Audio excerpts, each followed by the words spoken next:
Testing, testing.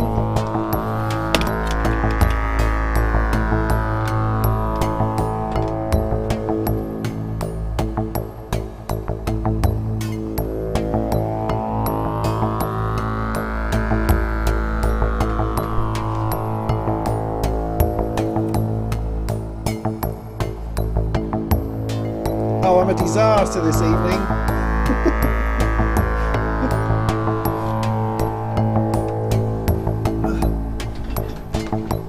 I would say let me know. Oh my god. Hang on.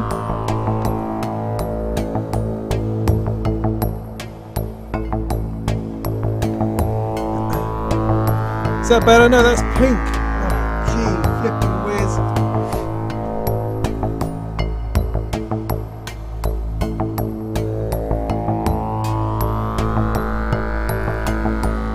Oh, that's no better.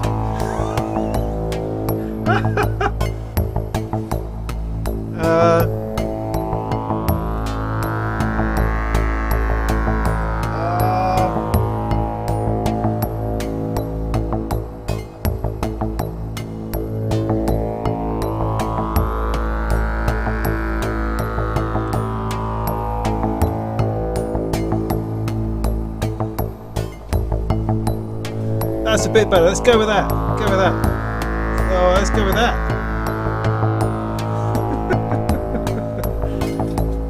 Flipping heck.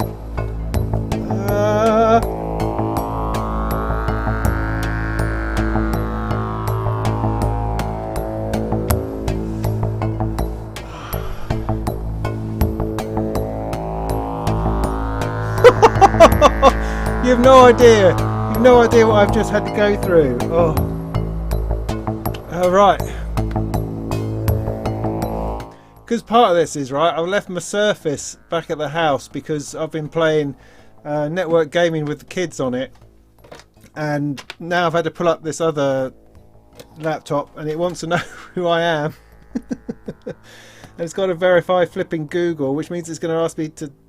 Oh, is it going to? Oh no. Which means I can't get to the chat. Where's my phone? And I dropped my camera, so I'm on the other camera. And I don't even know if I can eat. Hang on.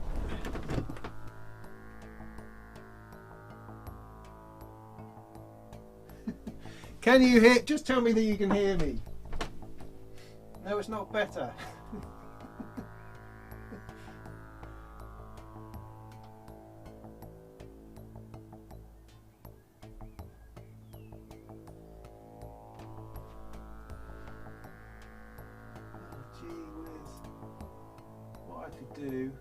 I could do a bit of that, find some white, didn't do anything.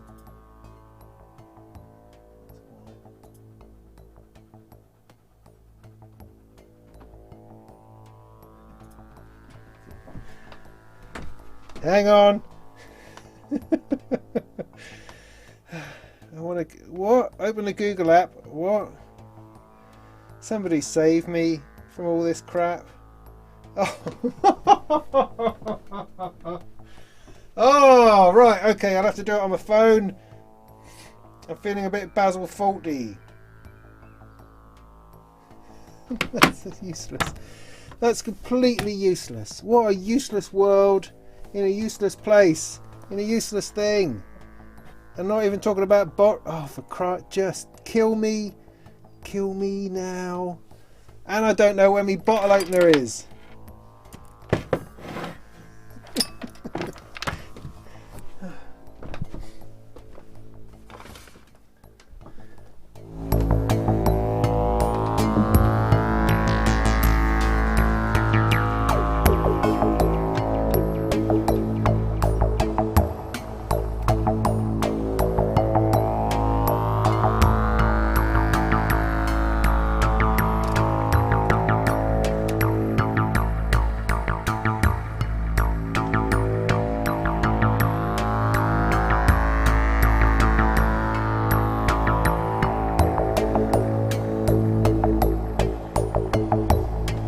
Right, gotta find myself.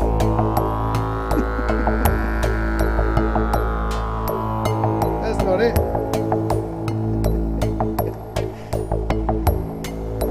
There I am.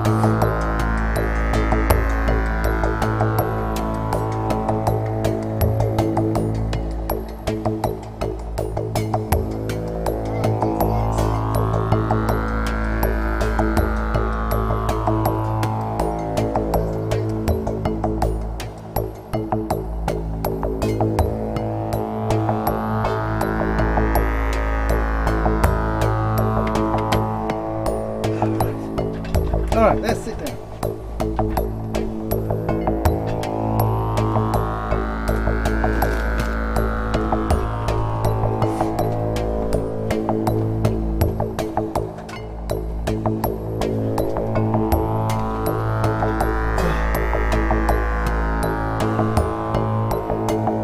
Is that better or worse over there?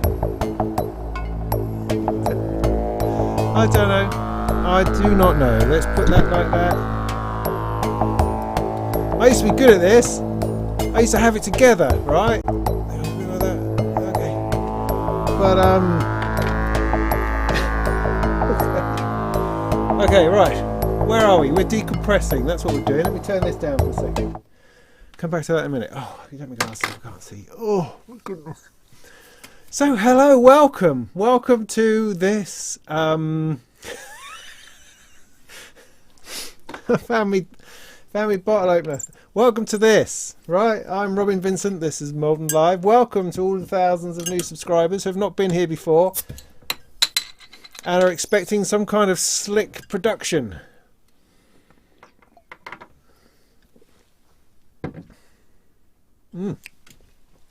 You'll be lucky, I would say to that. So, what's going on here? We seem to be live. This seems to be working. That was working. Yeah, okay, good, right. Chat's working. Alright,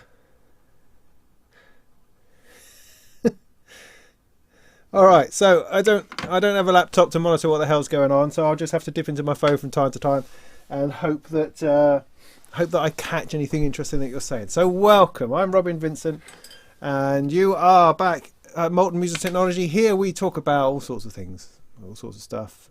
We talk about how bushy our hair's been getting.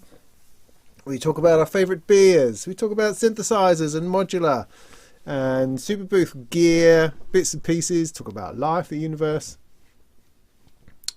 You know, that kind of thing. So if you've been with me these last few weeks, you will know that I've been live streaming brilliantly, professionally, seamlessly from here, interviewing people, talking to people, really, not really an interview. Wouldn't exactly call it an interview, more like a ramble general talk of me going, Eurorack then, and you know, things like that. But then that developing into something hopefully a little bit interesting. I think it wasn't too bad. I think mostly on the whole, as it goes, it wasn't too bad. It wasn't too bad. I think I got away with it. At least that's my feeling. But one of the things I'm quite interested in finding out is whether you thought it was any good, and whether you enjoyed these streams. I had, who did I have? Let's count them off. I had Simon the Magpie started me off, which was very exciting because I was flying by the seat of my pants on that one. Then we had DivKid, chatted to him.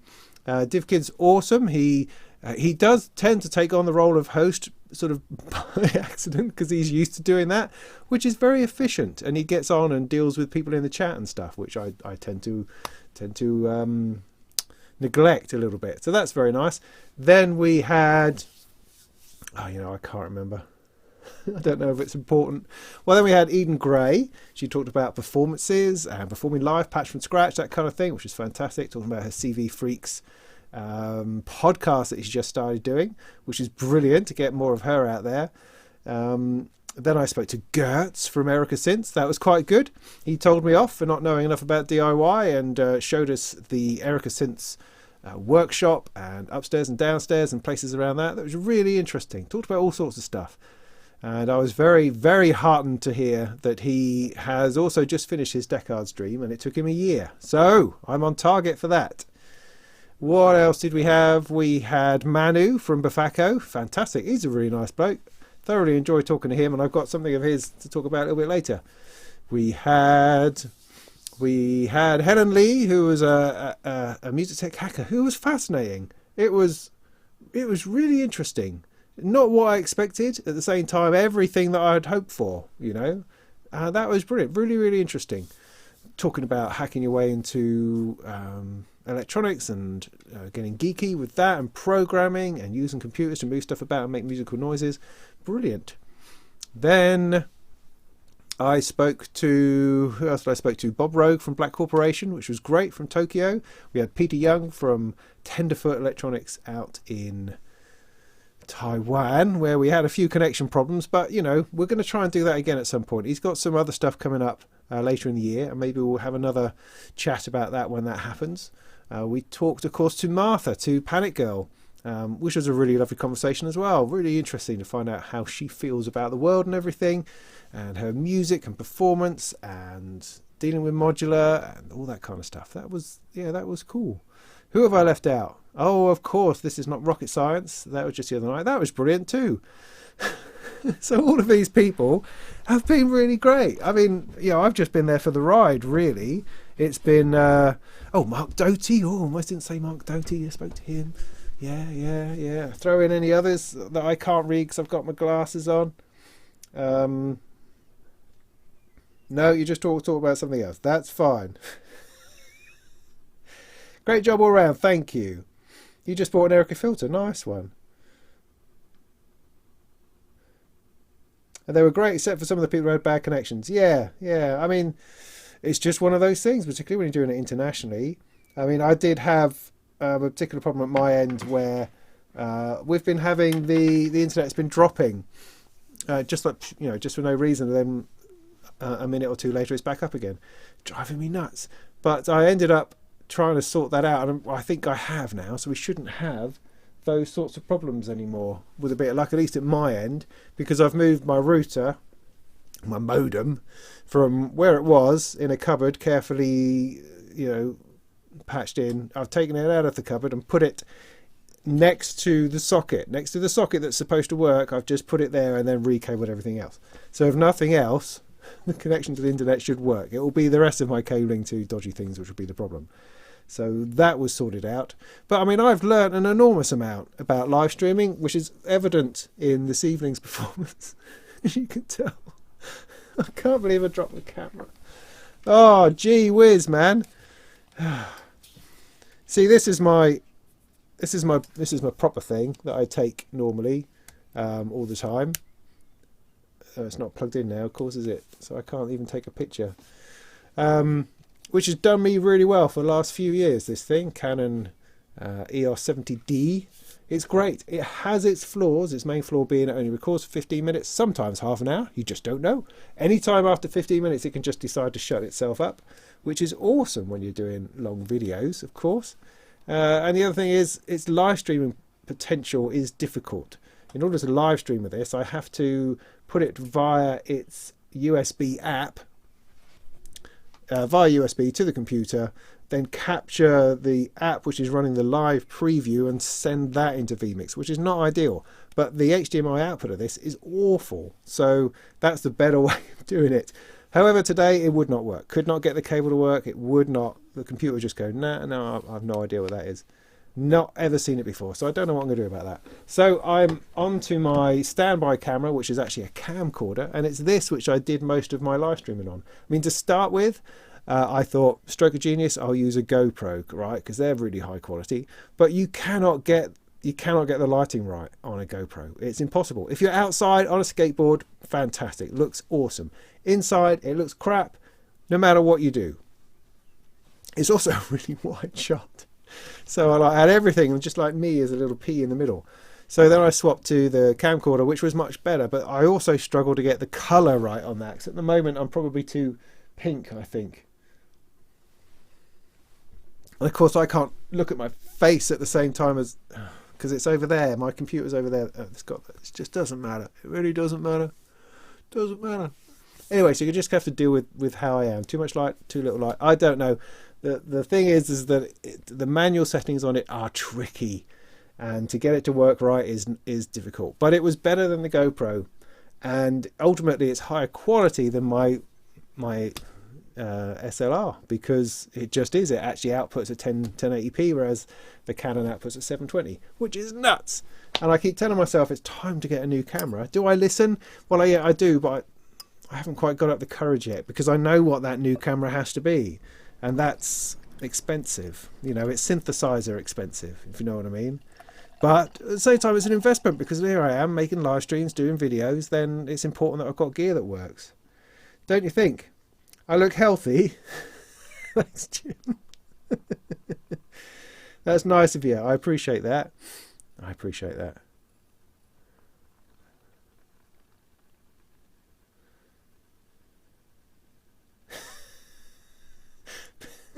See, on the preview screen here, I look gorgeous. Oh, I don't know. And if I sit over there and play with it, I can't see myself. Do you see what? Do you see the struggles? Do you see the struggles that I'm having? What I need is some video guy who knows what they're doing to come and play me a visit. You know, when he's been checked out with a proper certificate of health and such like. Just to get it done properly, because all of this I'm just making it up. You know, I keep buying LED lights, plugging them in, and then they're too bright, and then I can't work with it, and then I cover them up with muslin, and then, you know, is that a diffuser? I don't know what I'm doing. It's gonna be one of those nights. I'm also really tired. Oh, so this is me in free fall breakdown, I think. Maybe we should just make some music. Oh no. Oh, the beer, Hobgoblin. I got this, somebody gave this to me ages ago. I haven't had Hobgoblin in years. I used to really like the Hobgoblin in Brixton. Once upon a time, that was a favourite pub of mine. This is a lot darker than what I normally drink these days, but hey, it's one of those nights. One of those nights. So if I go over here, just a second. Let's see. If I... find something white.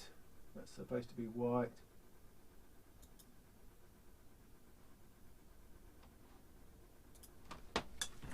Is that taking the red down a little bit? Oh, who knows? Who cares? I'm going to forget about it. I'm not going to worry about it. I'm not going to stress about it. I'm just going to stay here and I'm going to talk to you lovely people and see if I can spot comments on my phone. More than good enough. Yeah, cool. Hi, everyone. Video looks fine. Beer looks better. Yeah. So, nice. Good. So yeah, what's I saying? I don't know. So yeah, we had quite a good time over Superbooth. I mean, you know, it only really was supposed to last a couple of days, and I made it last 3 weeks. 3 weeks. What was it? 12 live streams. Phenomenal. Phenomenal. I mean, essentially, it all just came from the fact that Superbooth was upon us. We had talked amongst us YouTubers on some social channels that we have about potentially doing something with Superbooth, but not treading on anybody's toes. And are Superbooth going to do anything or not? What's their coverage or not? And so I was sitting around twiddling my thumbs, you know, at every opportunity going, I'll help. I can help. I'll help. And, you know, not being ignored, but everyone was in their own zone. We're in a very sort of troubled time. So I thought, well, sod it, I'll do something myself. So I decided to put together this series of chats, and people were good enough to say yes. In fact, I was really bowled over by how willing and able people were to talk to me. I mean, people who had also been on other things. I mean, people like Manu and Panic Girl and This Is Not Rock and Science had already been round the block on everybody's show. So it was really nice that they felt they could come on mine as well. That was great. That was great. So, as a thing, although that was interesting, it had some pros and cons. The pros being that all I had to do was kind of set up. I would then sweat over the technology and feel like sick for a little bit until everything came together, and then I would just feel anxious about what questions I'm going to ask. And then feel anxious about if anyone was going to turn up. Who would do this job? What am I doing? Why don't I get myself like a normal job that's not full of such a level of anxiety? Oh my goody art. Anyway, I mean, I enjoy it. I think I do. Yeah. I'm pretty sure I do. I keep telling myself I do. Yeah, let's go with that. So, What was I saying? Yeah, no, pros and cons. So, yeah, but on the positive side, you don't have to edit it. Because one of the things that is the drag on being a YouTuber, or trying to be a YouTuber as one is that editing takes up a lot of time. And with a live stream, you can do it once it's rolling. After an hour, 2 hours, boom, it's done and it's up. It's there. You don't have to worry about it, don't have to upload it, don't have to think about it again, don't have to edit out all the coughs. You just let it go. And that is awesome. And I've been thinking a lot about trying to combine live stream with other things I do, and that's more difficult because I'm a little bit too much of a control freak to let that happen, because that means I'd have to let through everything. I don't mind it in a live stream, but if I'm doing something which is a review of something or a proper demonstration of something, then I can't be doing with technical problems or weirdness or forgetting my lines. Or what's more common is that I discover something within the thing I'm doing a review of that I didn't know before, and then have to go and work that out and sort out what that is and come back and then talk about that intelligently. And that's difficult to do if you're live streaming that situation. The solution to that, of course, is to know the product really, really, really well before you do a review of it. But it's not that realistic. Otherwise, you only ever do like, I've had this 6 months and now I can fully do a review of it. Yeah, that's not really how things work, because people don't need that. That's something that's interesting to do later on, sure, and that can be interesting. But people don't need that necessarily at the beginning of a product's life cycle. They just want to have a good flavour of it. From someone who's prepared to talk about it easily. And that's me, I guess. Sometimes. Okay, my battery's nearly out of charge. No, I had a thing. I had a tune. Not a tuner. What do you call these? A charger. Right. I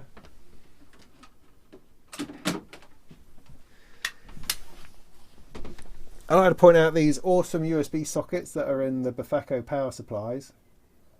They're useful for just so many things. I'm forever plugging things into it.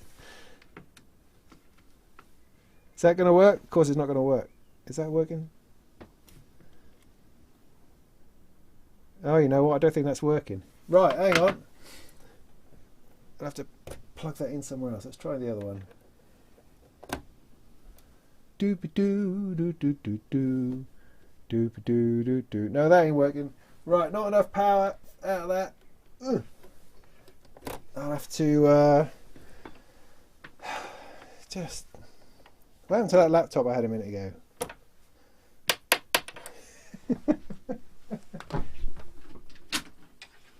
Okay, right, time to pull out the big guns. Well, am I going to find a plug? Oh, there's a plug down there. Oh, yeah. That's not going to quite... Is that going to cut it?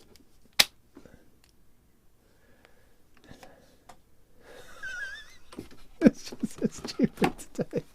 Oh, today is a wonderful day. Bing! Alright, that's it. That's working. Right, that's good. Put that down there. Da-da-ba. Back to the chat. Hey, how you doing? Yeah. No, that wasn't working.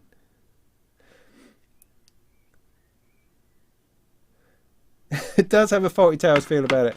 Oh, it totally does. I would be hitting things. Sorry, Come on. Right. So, what are we talking about then tonight? I don't know. Superbooth. Yes. Let's get those sort of thoughts and bits and pieces out of the way, because that seems ages ago now.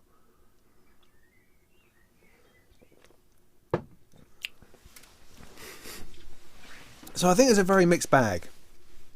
I think that for people who can't actually get to Superbooth or get to other shows and bits and pieces, then the coverage was, not that dissimilar to what you get normally. But I don't know that it is. I mean, I guess it's the same experience, because you're sitting at home and you're watching coverage and you're getting information, and that's good. All of that's good. All of it's positive. I mean, everything that we did, all the live streaming that was done throughout, I thought was awesome. I mean, Heimbach did a fantastic job. I sort of managed to see a bit of that. Sonic State, winding them out afterwards, which was really useful. Little half-hour segments as well, which was good. It looked a bit like sometimes that Nick was was thrown in, and it's like, this is the first time you've ever seen any of this, but I'm just going to ask general questions and see if I can cope with what it is. So yeah, that was very cool. I haven't had the chance to watch any of the actual Superbooth coverage, but I've heard comments on it that it was kind of a little bit long form, in that there was no indexing. You couldn't pick and choose what you wanted to see or what you wanted to look at. You just had 4 hours, 6 hours long of stuff, of performances, all of which, which was excellent getting all this stuff together. It was just, you had to have a lot of time on your hands. I mean, I'm sure many of us do have a lot of time on our hands, but there's also a fair few who don't. And if anything was lost, I think, through this particular Superbooth, it was the short, sharp product demo. We didn't have that. And that's for lots of different reasons. I mean, if you're taking a product to Superbooth in order to show it off to people, you're going to learn a demo. You're going to learn quickly how you can, in 5 minutes and 2 minutes, get across your product to a person who's standing there going, oh, what's this then? That's what you do. That's what you do when you're standing at a booth. When you're invited to come on a live stream, for a whole half an hour to talk about your stuff, there isn't that sense of urgency, isn't that sense of presentation, there isn't that sense of performance. All of those things are kind of faded away, and so what you get is interesting information, but you don't get the sort of the honed, quick demonstration of something. And so that's what I think we missed as much as anything. Because there were, honestly, there were some, dare I say, I'm sure there were in mine too, because I did flipping long interviews, long 2-hour chats, but there were some boring bits where you'll go, what are they talking about? Are they talking about exponential curves? That could be interesting, I suppose, to many people, but also I think it kind of reduced the accessibility, because it became very engineering focused, a very complex focused, very music focused, and I mean that in ways of high levels of appreciation. So for idiots like myself, or for people just trying to get into the idea, it was very information heavy, very wordy, and I would dare to say a little bit inaccessible. Whereas if you have a 5 minutes demo on something, you can hear it and enjoy what that is, and sort of move along without having to understand what they're talking about as they're talking about it alongside it. Does that make sense? So I feel that perhaps while we were able to access a huge amount of information and some long conversations with people, which for a chunk of the audience was awesome, there was also stuff that was missing, and that's a shame, particularly at this time when things like Eurorack and modular are all on the grow. And so we're getting more and more people in who don't really know and don't really understand and don't speak the language yet. And that was perhaps more difficult, I think. I don't know. Manufacturers are still doing their own demos as well, so you still can have that promotional piece of video that will tell you a little bit about their product. But I'm just wondering about if we were to do this again, that it might be good to have the long form with the short form, somehow mesh the two, or have both going on simultaneously, have access to both these sorts of things, But there were other things in that, because there was no Superbooth, that some manufacturers didn't really have their products together. We'd lost that urgency of getting something finished and up in some kind of state for Superbooth, which also is a good thing, because it's less pressure on the manufacturer to have everything ready for one day when they shouldn't need to. They should be able to spread things out, but Superbooth becomes so flipping important. Does that make sense? I'm just going to dip into the comments for a second.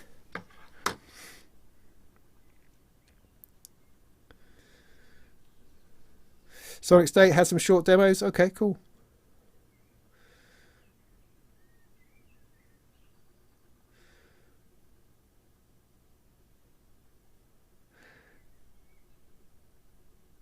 Yeah, you need a sort of a balance. Yeah, I mean that was it really.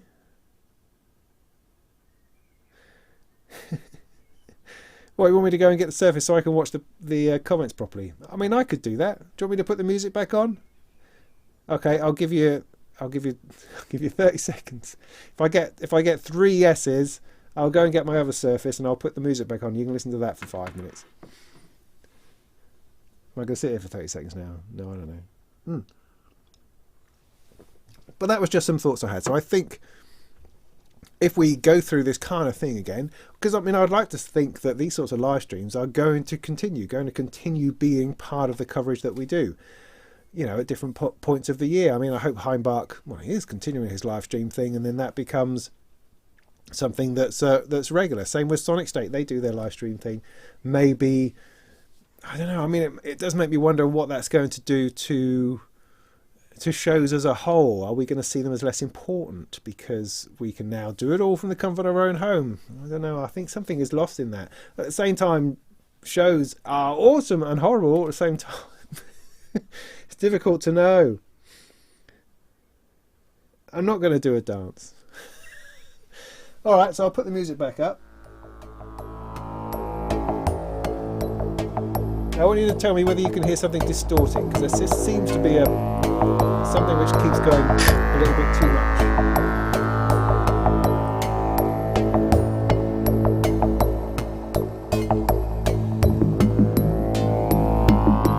There. Was that a crackle to you?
Anyway, okay, we're back in a tick.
I seem to have two channels that give this that too much. There's somehow too much. Doesn't seem to matter how far I pull them down.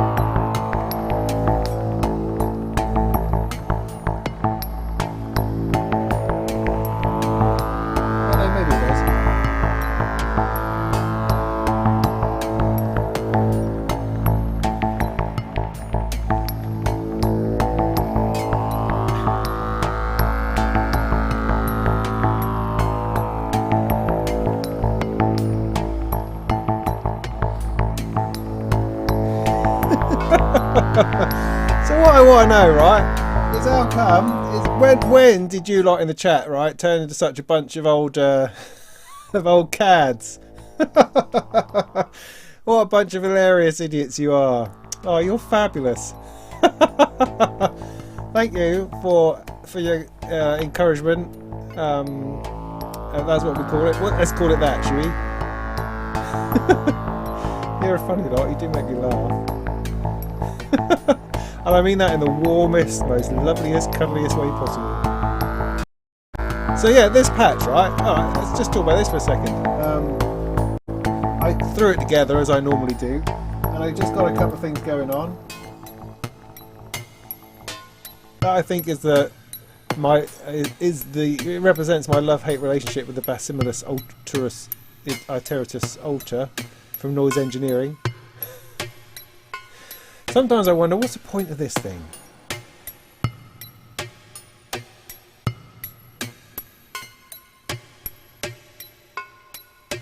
It's like having a van full of tin cans knocking around. So I got that. I don't know, one day I'm going to get to the bottom of that. Then I've got this stuff coming out of the 104. Being driven by the compass, of course, that I spoke about with Stefano, who's a guy also I forgot about on the chat. I should have a couple of channels of that. Now, is that what I'm getting? Oh, there you go, there's another bit. So a couple of bits of that. And then this is the even VCO, which tends to be my VCO of choice, generally speaking. It's always sounding good. This is sounding very traditional through the Jove filter.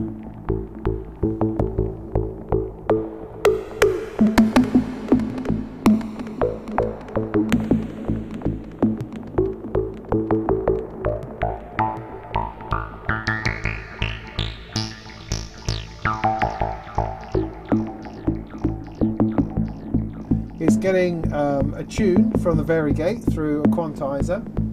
It's not much of a tune, to be fair, is it? But the gating is being done through the Delta V over here, which is a little envelope slash VCA, and I'm putting the ratchet through it. The ratchet is this really quite interesting drum machine. You know, it's straightforward, got 16 lights, and you turn them on and off, and you've got a pattern. So I can go through and turn that differently, and it sounds differently.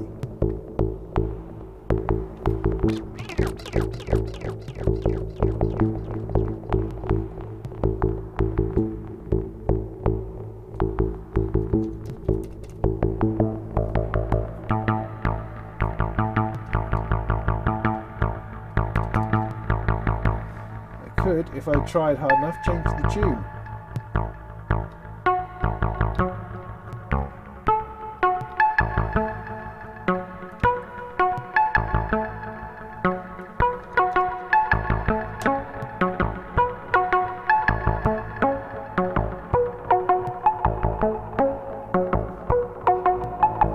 And then I've got a little bit of the voltage lab.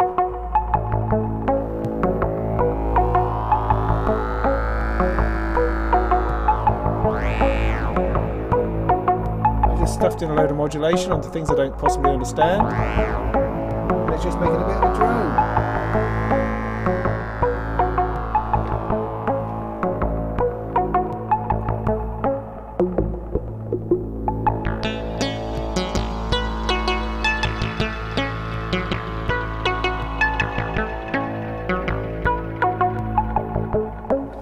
yeah, so that was that. That was that. There you go. That was that. Maybe play a bit with that a little bit later. I don't know. Let's get rid of the phone. Get that out of the way.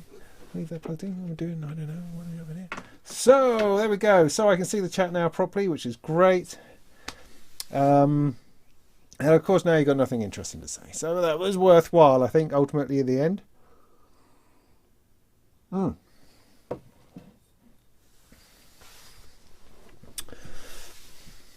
So what I was thinking of was this week, since I don't have to worry about live streams just for a little bit, although I should say that I do have my next live stream booked in already, which is, I'd like to say it's the 25th of May, but that doesn't seem right. Is that right? Let me have a look.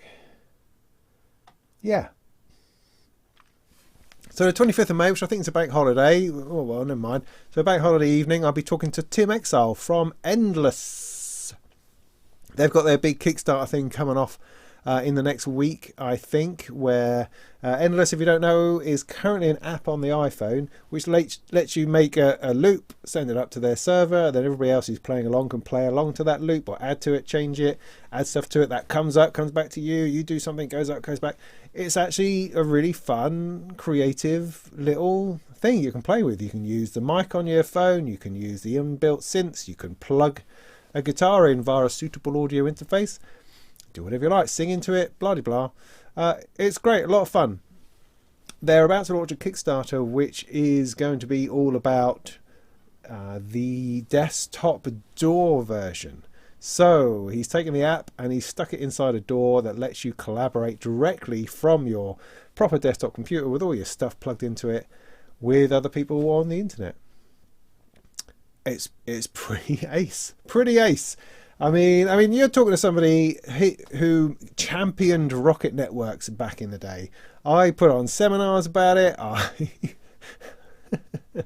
I spent a lot of time on the Rocket Network servers putting sort of bad guitar onto everyone's electro and electronic ambient tracks, which was hilarious, I used to think. But this was back on a 56k modem. You would connect to Rocket Networks if you're not familiar with this technology. And within Logic, he used to run within Logic on the PC. This is back in Logic 4 days. You could record audio and it would take a preview of that, stick it up over the internet and stick it on the project online. Other people could then download it to their projects and have it play along. It flipping worked on a 56k modem. Just stunning, absolutely stunning. And you could do online collaborations. Then Digidesign bought it and completely ruined it, stuffed it up, threw it away like it was so much garbage. What was all that about? But anyway, Avid do their own thing. There's not a whole lot you can do about that. But I enjoyed that a great deal, Rocket Networks. And here we are back in kind of similar ground, where from your door you'll be able to record. I mean, this gets around all the whole business with latency, because we see all of these alleged Zoom collaborations where everyone's playing together, they're singing together, and it's all live and it's all in time, and that's never going to work. It just is not ever going to work. Never. So something like this, where you're working to a project which is online and you're contributing bits to it and hearing bits back, that works, because the latency is irrelevant between people, because you do your bit up to the project and then it appears in their project. Rather than trying to sing along, you're individually contributing to something which is sitting there in between you all. And that is interesting. That is really interesting. Oh, got a flurry of comments there. Yeah. Hey, cheer, Drew. I'm terrible with names. You'll have to excuse me. Remus, Mr. Remus. Hello. Yes. Well, you're very welcome, mate. You've got a tip-top heck. Crike. Animator 32. Ooh, what do I recommend hooking up onto an audio interface and recording to a door? What do you recommend for hooking up an audio interface and recording to a door? Well, for hooking up between the Mother 32 and an audio interface, I recommend a cable. I recommend a cable that's got the right plug on the end to plug into your audio interface. That's so funny. I'm hilarious with these sorts of things. Well, I'm assuming, I don't know exactly what you're asking, but So you've got a Mother 32 and something else. How do you get that into your DAW? Well, you record it the same as you record a vocal or a guitar. It's just sound. Sound comes out of your box, whatever box it is that you're playing. I've got a box here, for instance, that's playing a lot of sound, and it just comes out of a little socket here. In fact, onto a terrible mini jack. That's all we get. Sorry about the buzz. And I'm routing that into an audio interface up here just with a cables, audio cables. That's plugging into there, and I can record it, or I can live stream it, or whatever. So that is the simplicity of it. Your Mother 32 makes a sound and you want to record that, assuming that's what you want to do. What audio interface should you use? I can recommend Motu ones, one up here that you can't see. Motu M4, M2, excellent, they are really good. Or Complete Audio 2, Complete Audio 1, something simple. Something more complicated, the Audio Fuse. These are all good audio interfaces that I have personal experience of, so I can talk about them.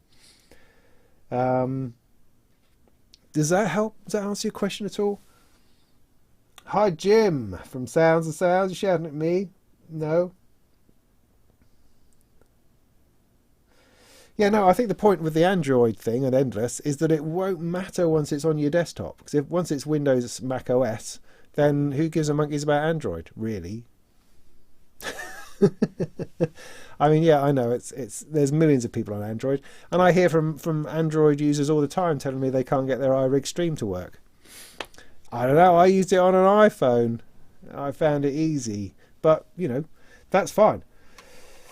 That's fine. Oh, you're using an Apollo Twin. Well, then just get the cable, man. That's all you need. You know, you get what cable like this. So yeah, Mother 32 cable, UAD cable, cable to cable, one in there, sound comes out of there, goes down cable, goes into your audio interface, press record in your software. That's it, nothing special. There's no special to it. If you've got lots of things making noise, then a mixer is going to be useful. Or if your audio interface has more than one input, then you can plug everything into there if you like. If you want to mix in software, that's fine. If not, get a mixer. Yeah, you know, what would I recommend? Any mixer you like. Any mixer you like. You can, if you like, you can strip off cables and just twist them together. That works. That works. I'm very easy in terms of how you mix stuff together. I am not remotely snobbish about sound audio gear. So your gear is cleverer and posher than mine, mate. So yeah, I think you're on the right track.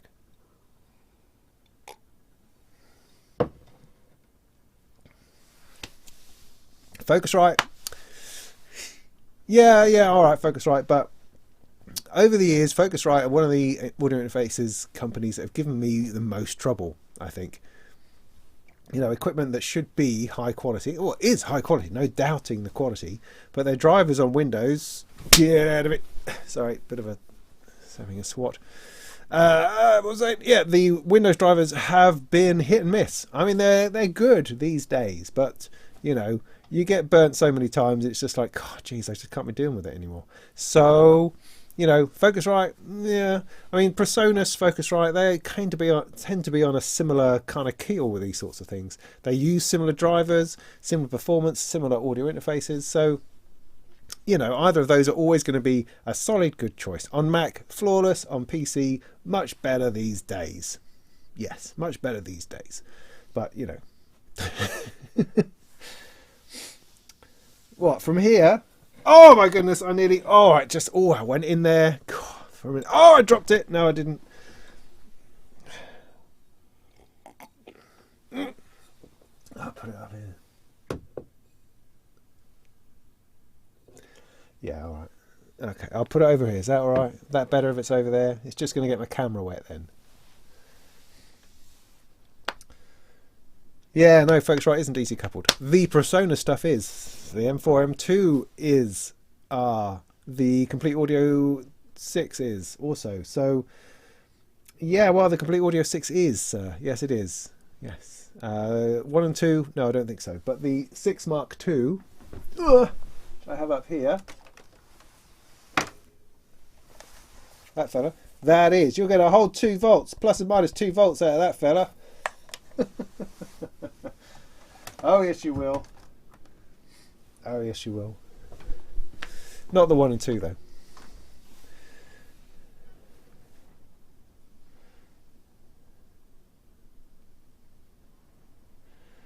You spill beer into your Beatstep Pro.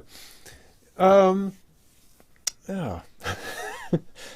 See, that's interesting. I never liked my Beatstep Pro. I had it. It's one of the first things I bought because I assumed it was going to run the show. Absolutely assumed it was going to run the show. I had one row of Eurorack, and I thought, Beatstep Pro, that's what I need. That's what everybody's got. I see it everywhere. Wherever I go, see that bloody thing. People are plugging it into stuff, making it work. So I got it, plugged it in, it sent everything crazy. Everything went nuts, and I'm going, I don't understand. I could not get it. It was with the Mother 32 and Beatstep interaction. Could not work that out. You know, why was that running 20 times faster than anything else? And it kind of just made the whole thing stupid. And then I was having to look into menus and manuals and software updates and firmware updates for this, firmware updates. It's like, no, this is not what I got into modular for. I did not get into modular for farting around with trying to get something to work. No, I got into modular because it works. Because you plug stuff in and it works. You just got sound coming from here, I'm going to plug that into there. Voltage coming from here, plug it in, and it does stuff. Not fannying around with a flipping Beatstep. God, that drove me nuts. So yeah, I couldn't get rid of it fast enough. And then I got things like this that just work, you know? Just work. It sequences stuff. So, yeah. So that was my experience with it. But it's because, I mean, I had started off.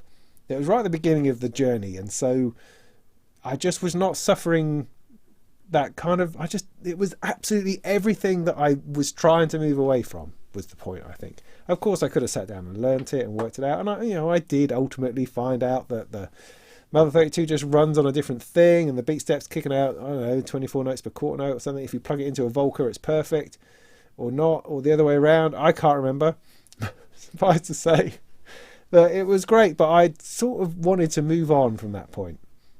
I wanted things to generate a bit more organically rather than to program in a sequence, if you see what I mean.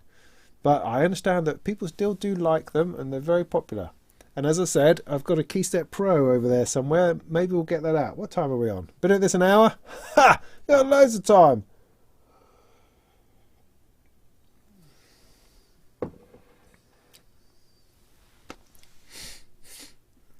What? Did I miss that? Flouting ring cable. Yes. There was that. No, I don't bash anything unnecessarily. I bash things that I find that I struggle with. It's as simple as that.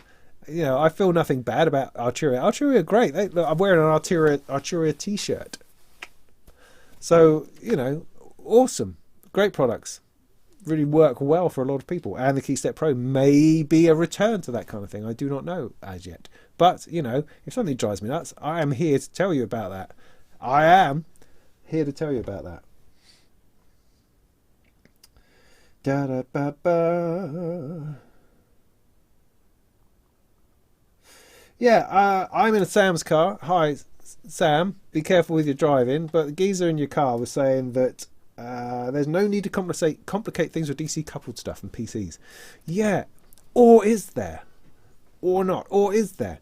It's interesting. It's something I keep coming back to a lot. I mean, funnily enough, I'm in the middle of writing an article all about DC coupling, AC coupling, MIDI to CV, CV to MIDI, all that whole gambit. What is the best way to get to and from your DAW? Is that necessary?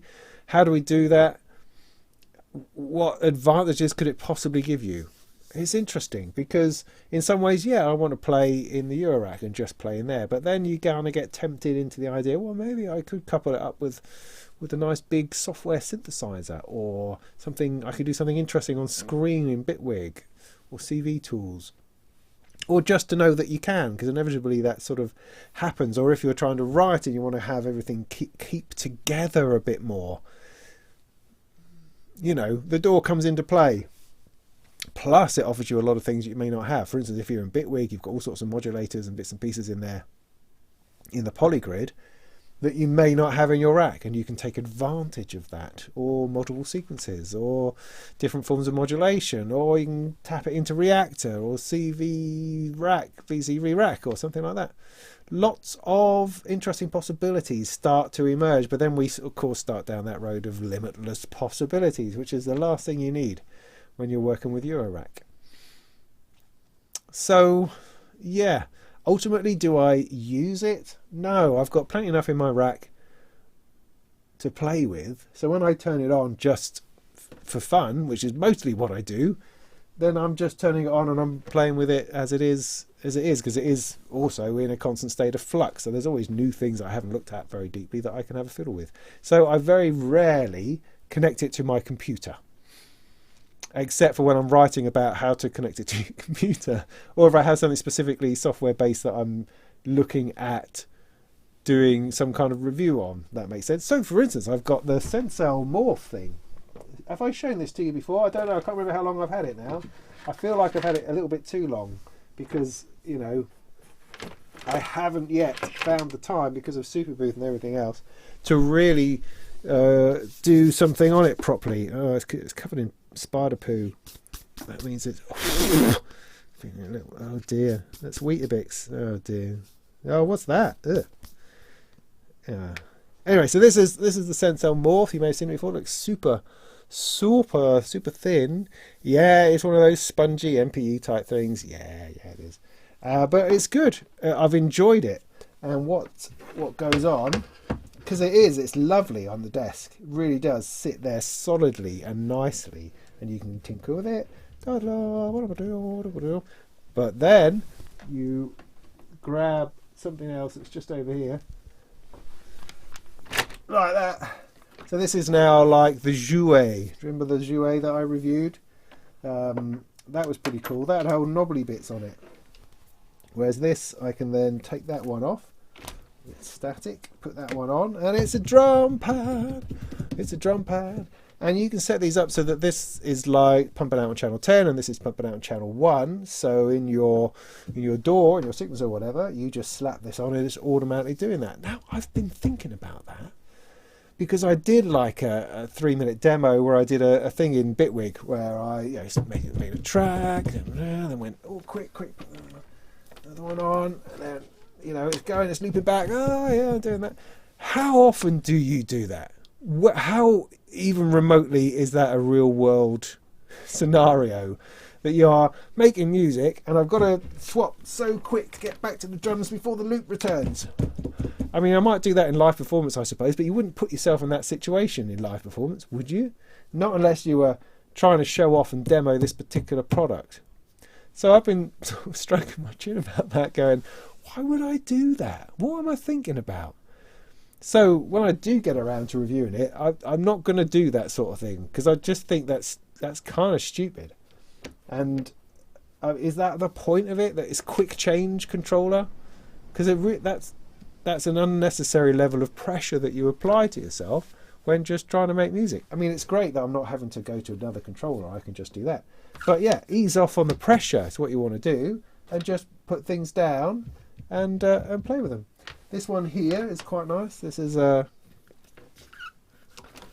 control which has got pads on it and swooshy things and a little keyboard like a Mother 32. Yeah, I mean, it's all good stuff. It took a little bit of getting the hang of. I wasn't sure what was happening half the time to start with, so you need to get a little bit beneath the surface. Now I do have the important one around here somewhere.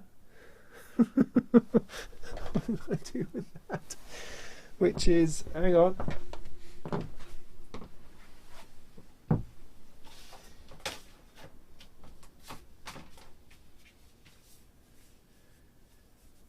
Talk amongst yourselves.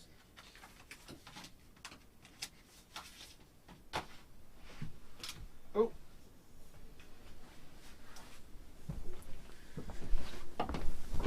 Which is this one, the Buchler Thunder Cats. Okay, which fits there beautifully and then gives you this lovely control surface. Now, a couple of things. First of all, how the hell do you connect this to your Eurorack? Because this has only got USB, so you're going to have to be USBing it into your computer, I suppose, and then DC coupling it out. So I can use this, or are you going to go MIDI to CV? Because if this is now doing MPE, then MIDI to CV is going to be quite complicated because it's going to be over multiple channels. multiple controllers. I haven't quite worked out how MPE into modular works yet. That's going to have to be something I'm going to ask. Oh look, that looks green. See, this is blue. This is cyan. Whereas on there, on the screen, that looks green. That's weird. I haven't got this color thing sorted out at all. But never mind. We're just going to keep going with it. So yeah, interesting. I mean, there's that Expert Sleepers thing, isn't there? The FH2, which kind of provides USB to CV. Maybe that's the solution to this sort of thing. But the other thing that I really like about it is the angle, because there's not a mixer one, is there? Because so often MIDI controllers, everything, faders, they are north to south. They are, what's that word? Vertical. I don't know, straight lines up and down. What we're talking about? I don't know. And that's just not how your fingers lay.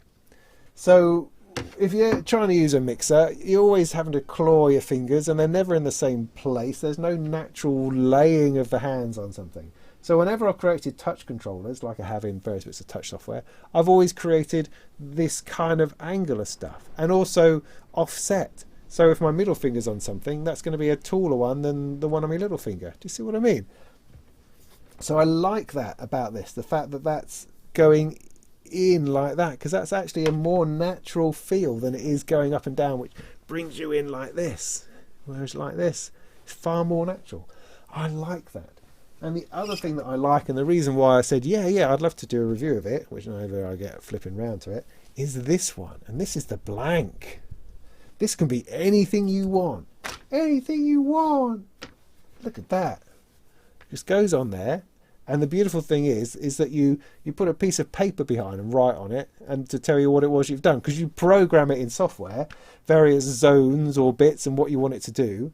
And then you can print out a piece of paper which has all the labels on it, and then you can see it through here and then tap on it, and the pressure all works. Beautiful. What a great idea. And what would I do with that? Well, I would do things like, oh, I don't know, for the NTS1, a little Korg thing, create a complete programming panel for it on this. I think that's a brilliant idea. Or for the Dyno Park I've got up there. Do you remember the Dyno Park? Or for some other piece of hardware that needs something brought out of it, or just for general fiddling. I think that has an enormous amount of potential. So yeah, there you go.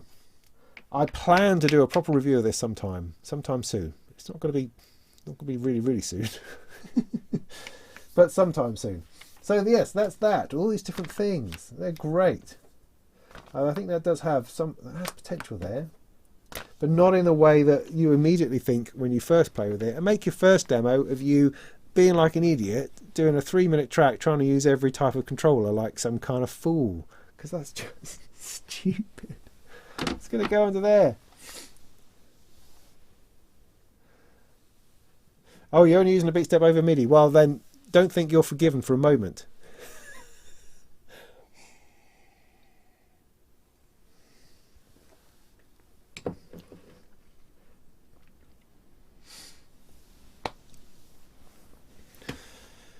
Da-bum.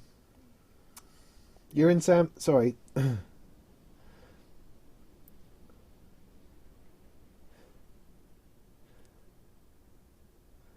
Okay, I've gone up too far. Where was I? How do I get spider poo out of the patching points? I don't know. I just wait for the spiders to die off, and then I kind of pull them out that way. They come out on the end of a patch cable. Terrible trouble with spiders in here. Senso Morph. Yeah, what did I call it? I don't know.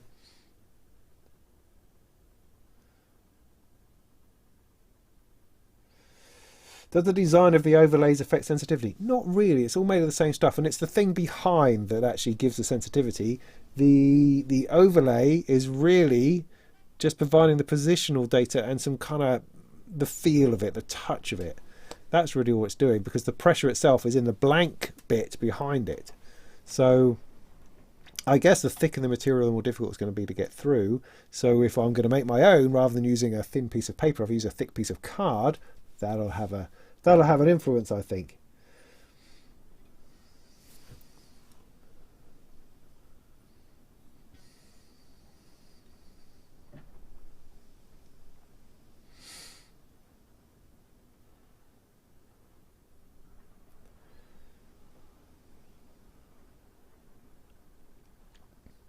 It is, I mean, just to finish off on the Senso Morph, as people are talking about it, it is quick and easy, and it does work. Those are the main points, really.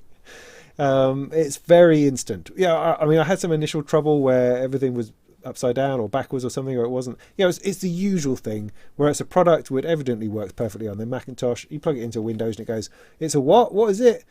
What? And so you just have to massage it that little bit harder in order for it to go, oh, yeah, I got you. Yeah, I had this stupid thing where the app that runs is too big for the screen. Because I'm running on a Surface, which does this thing where it scales everything, the app was scaled too big that I couldn't get to the save button because it was off the bottom of the screen. And there was no room to move it out so you could get to it because it was maximized, but you also couldn't make it any small. Anyway, it doesn't matter. I'll get to the bottom of those sorts of things.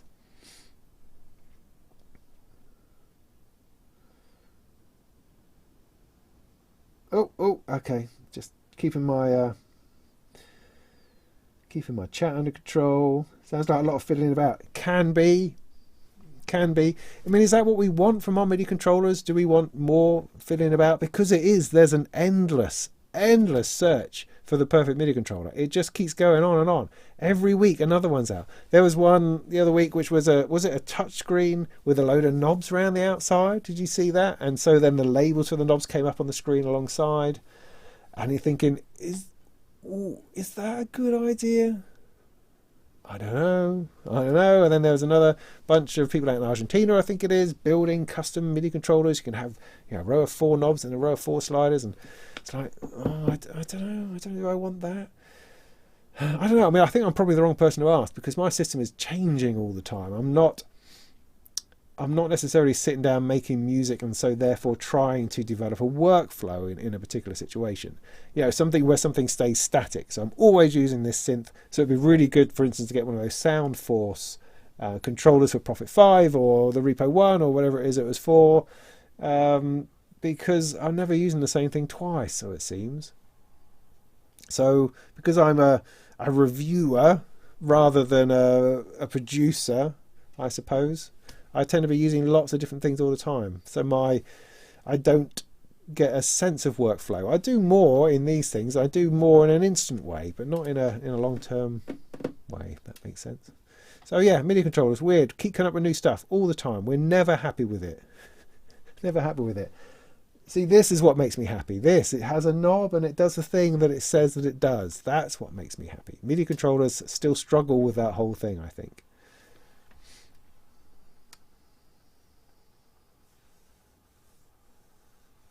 If it senses the overlay, then if you're creating different paper overlays, how would you know where the hit points are? Because you design the hit points in the software app. So in the software app, you design it all on there, and you can then print that out and then stick it in as a piece of paper, if you get what I mean. Do you get what I mean? So, yeah, or you can colour it in, if you like, on a piece of paper. So, yeah, you design it in the software, and then... So it's like, for instance, if you put the wrong overlay onto the wrong thing that's loaded up, then everything works wrong because you're not touching the right bit. So if it's still the piano and you put the pad things on, it doesn't behave correctly because you're trying to trigger something which is programmed into it, which it isn't. Does that make sense? So you have to have the right overlay running with the right loaded map, if you like, on the thing underneath.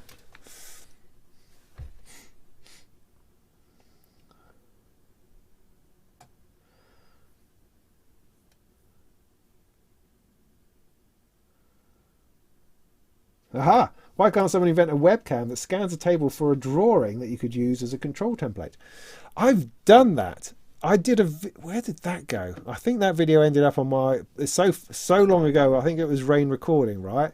There was these people who invented this system where you essentially, out of cardboard, you made these little cubes, and they had patterns on them, and they had this piece of software that could recognize the icon on the little paper cube that you put together, and that created a sequence.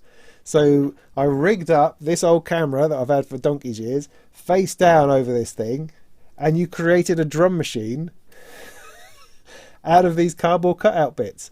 You just place them around the place and it would scan it and it would make a thing, make a tune. It was kind of fantastic. It was a lot of work, but it was awesome for what it was. I'll have to dig that out somewhere. But yeah, that was that idea. And, you know, fraught with difficulty, but quite good fun nonetheless. Oh, thank you, the bloke in Sam's car. That's very kind of you. I do hope. Any tube modules? Yeah, I've got a bank of them over here. I've got the Erica Synth ones, the Fusion 2 ones. They're quite good fun. They're nice anyway, nice and warm. I'm still trying to get to grips with the modulator, but the VCA, yeah, into that I think, kinda. And the filter is beautiful. It's a little bit too easy to push into oscillation, I would say, because the resonance only goes up to about sort of, well, you know, you're getting up to about 10 o'clock, and then it starts to push it even before you get to straight up. So interesting things. I'm going to spend a bit more time with those as soon as I'm able to. I'm kind of, you know, gradually sorting things out, getting myself together, working things out. I know that in my head there's this plan that keeps on going around of how this is all going to be organised and sorted so it makes some kind of sense so I can talk more intelligently about it. But you know, that's still down the line, still down the line.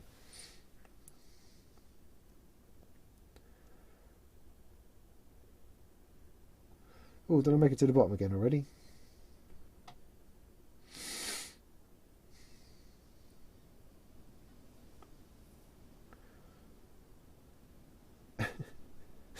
Holy smokes, Scoots. Yeah, no, you're right. Have I tried the new... No, of course I haven't. They didn't send me one. No.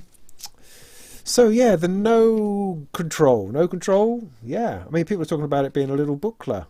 I know. People say that a lot. And I've never quite understood that because I don't really know what a buckler is. I don't know what a buckler means.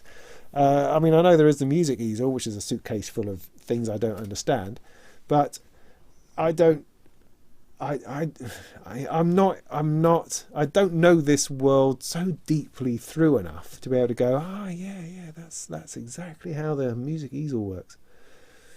I don't know. I mean, it looked like a sequencer to me. You got, you know, some rows of knobs, some touch plates. You make it goes bing bong, and it makes noises. But you can also address a little bit of dynamics if you've got something which responds to dynamics. Which, if you've got a no coast, then that has. Otherwise, you're going to be out of luck largely. But yeah, it looked like fun. I mean, perfectly built for the no coast, but of course I let my no coast go because I wasn't really using it. So is it something that I'm going to be using? I don't think so, but I have plans in terms of sequencing. I've already got a few sequencing things that I really like. Variegate 4 Plus more and more these days, which is odd because I did not like it. But I've got, let me get this. I have I've got a plan for this week, right? Plan for this week. I don't know how I'm going to pull it off. I've got too much work to do. But sod it. I'm going to try to do a DIY week this week alongside everything else I've got to do. Perhaps I'm going to get up early and do it in the mornings. Maybe that's the answer. So tomorrow morning, Decar's Dream. Going to get the hardware thing finished, the input-output ports, get all those things. It's not a big job. Get all that stuff done, so I've just got the voice cards to go. Do that on Monday. Tuesday, I'm going to have a go at this fella. Now this is not in there, it's in here. It's quite nicely wrapped, I have to say, in a piece of paper. So it's wrapped in a nicely cheap way, which is good. It's good, I like it. So I hope there's something in here. Oh, I see there's a preview. Oh, nice. Oh, I don't know.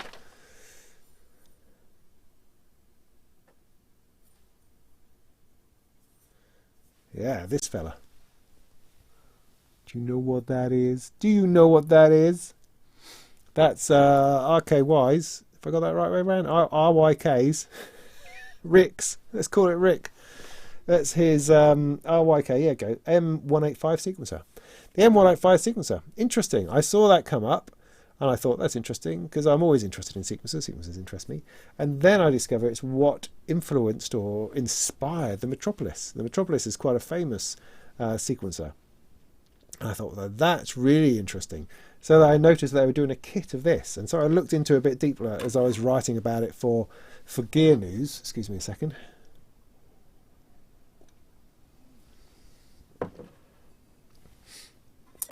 And I discovered all sorts of things, like, for instance, this. The guy behind the RYK M185 invented the thing. What this was all about was that he had a System 100M Roland modular system, and he was very dissatisfied with the sequencer. Just a straightforward eight-step sequencer it had that just played all 8 notes round and round and round again, which is what many sequencers do, and what I tend to have also. And he thought, well, that's we could do better than that. We could do more than that. We could have different gate modes. We could have different repeat modes, the way things play. So perhaps a note sounds, perhaps it doesn't. But in order to do that, you need not only a note, you need a gate working with it. So you need a sequencer which gives out pitch and gate information, interestingly. And so he built the 185 sequencer that was in the Roland format and stuck it in there and had a lovely time with it. And then IntelliGel, is it, who do the Metropolis, they bought sort of, or licensed it off him in order to build the Metropolis, which is a great sequencer, very, very powerful. There's a fantastic video out there by Marlar Melodies who shows you exactly how to use it, and it's great. And you look at that going, well, that's awesome. Just been fantastic. So on this one, so no, I don't want to get there quite yet. So yeah, Metropolis, great sequencer, lots of features and interesting things built in, bit of a menu system, you know, it's a wide module and looks complex, and is kind of thing I've sort of shied away from a little bit. It's also expensive at about 600 quid, I think it is. So anyway, this comes all the way back to this comes in again. So our man RYK has decided, I'm going to do this thing again, right? And so he's taken the same idea. This time it's 2 channels. You've got 2 loads of sequences, and you can also split the sequences into 2 sort of A-B sequences as well. There's scaling and some other new factors I can't quite remember. But he's decided to bring out his own one again. So based on his own design, a little bit of differences and enhancements. No real menu system, which appeals to me greatly. It's not quite as wide. It's half the price if you buy the kit. And I thought, yeah, let's give that a go. So that was a long introduction to this fella. The build looks pretty intense. Well, there's at least 2 of those, whole load of bits. No, there's 3. No, there's 2 of those, 2 PCBs. A lot of packaging. Yeah, so I'm going to give that a go once I've done a little bit on the... What do I do with that piece of paper? So I've done a little bit on the Decals Dream. So that's quite exciting. So I'm looking forward to seeing how that goes. So that's sequencing side of things. The other thing I've got is the Perkle, handwritten Perkle from Bafaco that Manu sent through to me. They also sent through... they sent it through with all the wrong bits. But they've now sent me the right bits, so I should be able to build that as well. And that does look pretty tight in there. Now the Perkle, as far as I can understand it, is a device which will turn anything into percussion. So percussion is a problem in my system. Like I say, I've got the Bassimilis Alteratus Alter, which I try really hard to get on with, and I find it difficult. But I've also got the 104, which has been going quite well, although I'm getting this slight distortion in the mixer. I don't know what that's about. I've got a Pico drums, but there's nothing really, I'm not really killing it yet with the drum side of things. What the Perkle should be able to should enable me to do is to put any kind of sound source into it, and it will turn it into a percussion sound. I have spare noises. Like I've got a black modulator over here from Local Synths, which has got white noise, pink noise, crush noise coming out of it, other bits and pieces that I could use as a sound source for percussion sounds. And the Perkle should enable that by wrapping it up in a nice little envelope and doing pitch slews and bits and pieces. So that's very interesting. So sequencer, drum module. Things are starting to get interesting. Things are starting to get like intentional and posh. So yeah, that's a couple of things. So so next week my plan is bit of Deckard's Dream, Perkle, M185. That should be pretty awesome. Then we're really starting to move towards some kind of writing, music creation machine rather than just fiddling about, doing things for real. Yeah, getting serious this. I'm also trying to spend more time with the Ratchets. I want to do a proper review of that very soon because I think that's quite a distinctive individual module that you don't see that kind of thing around very much. So I quite like that. Quite like that. Then I've still got plenty of other things to work on, like the Bloom and the Black Stereo Delay and lots of other things. Always things to review. Always. And I start building myself my live performance kit as well. And then moving on. Yeah, oh, never mind. There's more things to talk about at another time. More things to talk about. So have I tried the new Make Noise something? Yes, I answered that question, I think.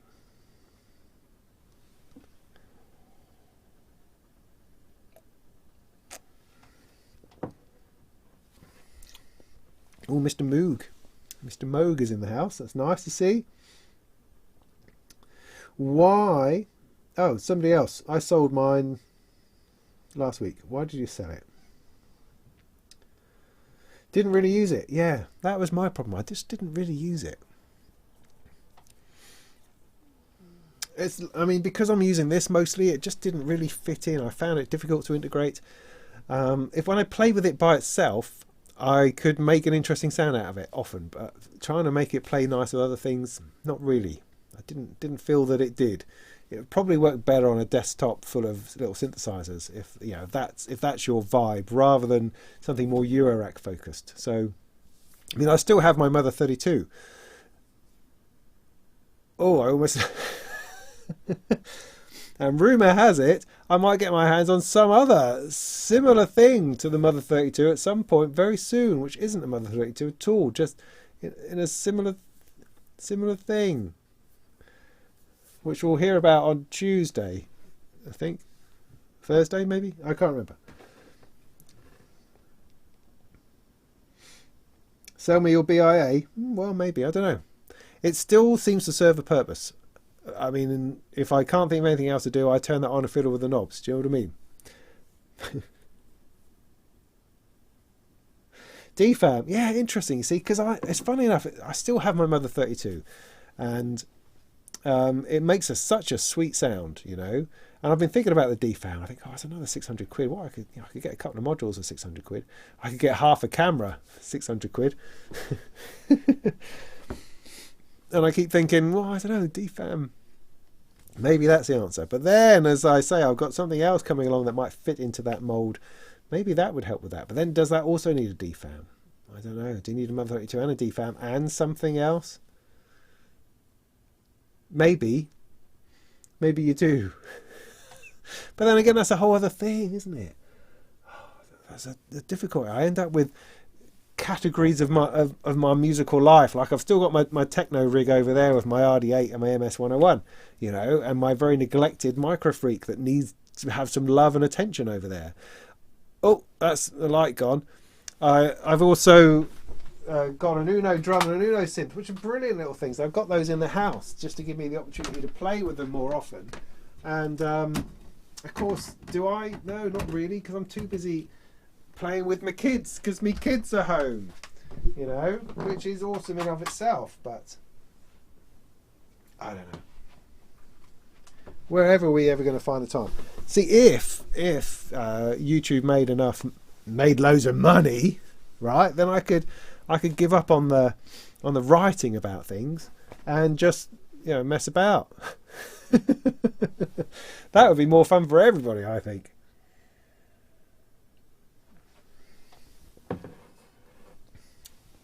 See you, Inky. See you later.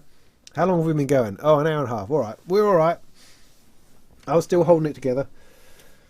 Do I mean? No, I couldn't possibly mean anything to do with whatever it is you're talking about production, sir. No, no way.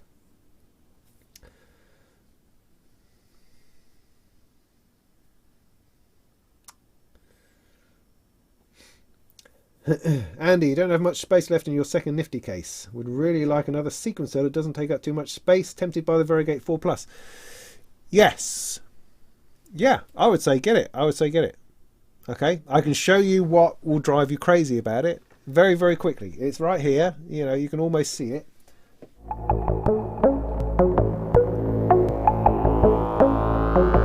It's running the tune, yeah? I'll turn the other thing a bit down.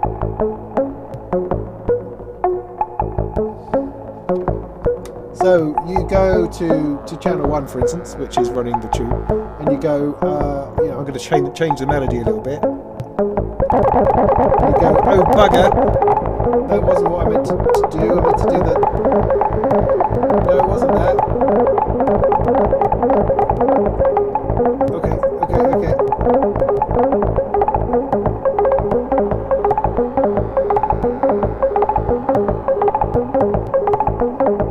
That's precisely the problem, is that you accidentally leave it on track rather than on note, and you go to change it and then you change the tempo instead by accident, or the pattern length or something else, and then you're feeling about going, oh my god, where was everything? Was it there? Was it there? By which time the graphical representation of your tune, which you've had under notes, is no longer there. It doesn't mean anything.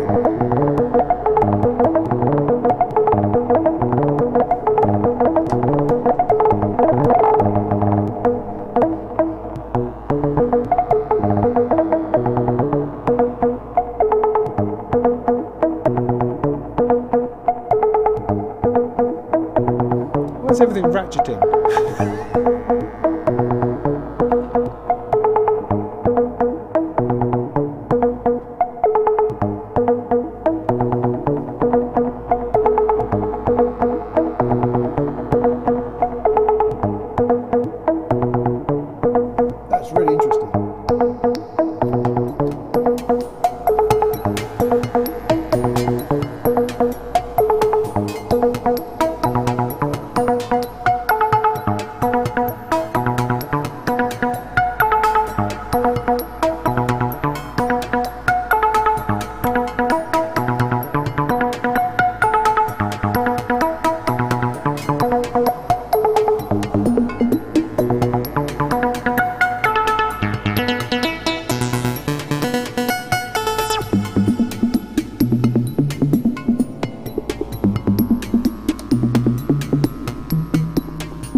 Great. So yeah, sorry, what was I saying? Yeah, Variegate 4 Plus. Yes, it will trip you up.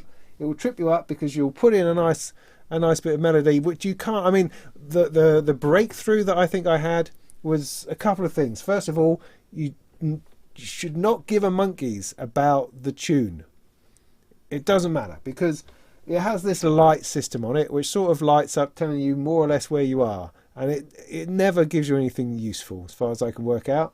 So when I'm trying to find a note, so if I bring all the notes down, you kind of have to wobble them in order to get them to make sure it's understood. So I should be on every note should be the same. When I move this up in order to place a note, I have no idea where it's supposed to be, what octave it's going to be in.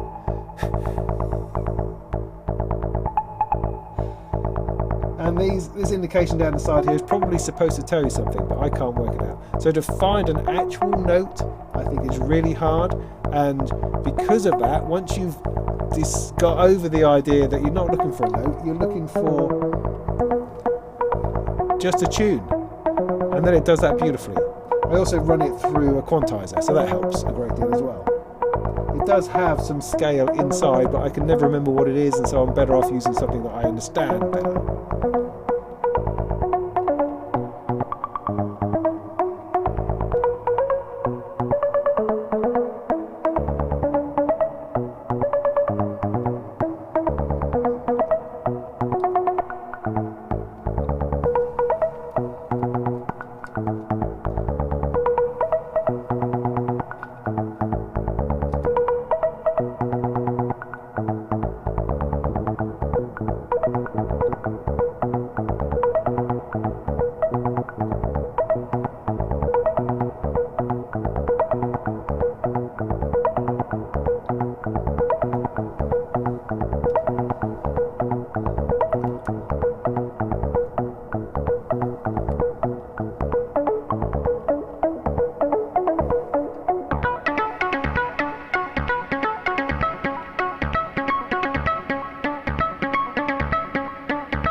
once you've got over that initial, oh, I want to write a tune, and you can't, you just kind of let it play a tune, then it becomes a whole lot easier, and you're not having to fuss and worry about it quite so much. And the fact that you've got 2 channels of tune, 2 channels of gates is pretty brilliant, pretty awesome, because that's a lot of functionality in a single module that you don't often find. I'm often trying to find gates somewhere else just to make things more interesting, but you can use those for whatever you like, running drums or running the filter or running the, you know, whatever you like. So it's a good, I've really warmed to it after struggling with it initially, hating it for a good while. I've really come to quite respect the Varigate 4 Plus, I have to say. I hope that was helpful. How do I update it? I don't know. Do you update it? Yeah, Jane Fonda's new workout. Why can't I get that in my... I can't work out what that is. Oh, I just can't. I can't work it out. I can't work it out. Yes, you can save. Somebody mentioned that you can save. Yes, you can. I can't always remember how. And a number of times I've taken my rig to a gig. A number of times, a couple of times. All right. Turned it on, and it's not there. It's not there. So I can't. I don't always seem to do it right. It's holding one and something, and it glows. I'm not sure. So yes, although you can save, absolutely. You just got to work out how to do it. So yeah, the Pamela's new workout, I can't work out what that's about. I need to spend time with it, I'm sure.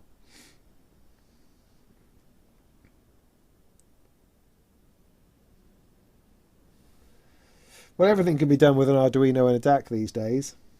That's not always the everything though. How about the new Expert Sleepers disting? Well, yeah, cool, groovy. Yeah, absolutely. I think my comments on that mostly are great. 2 lots of mysterious algorithms. But they're less mysterious because there's a screen which will actually tell you something. So hurrah for the screen. We love the screen. The screen is awesome. Also, you know, it's great that there's a whole load of stuff in there. There's more room and DSP for longer reverbs, bigger delay times, that kind of thing. Great stuff. It's still a fantastic module. Absolutely. I wouldn't be without. Mine's in another case somewhere else that I haven't looked at for a long time. But they're good, man. These things are great. I think they're really incredibly useful.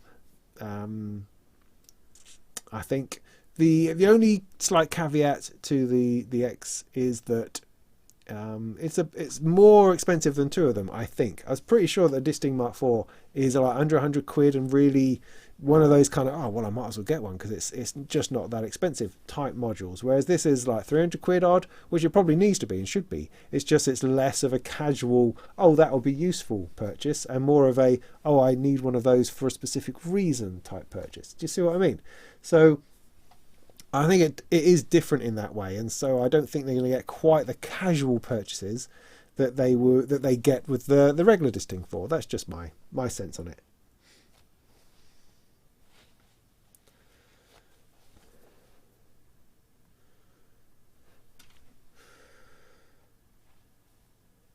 Cool, I got to the bottom. Right, what should I do then? I've still got a little bit of beer to finish.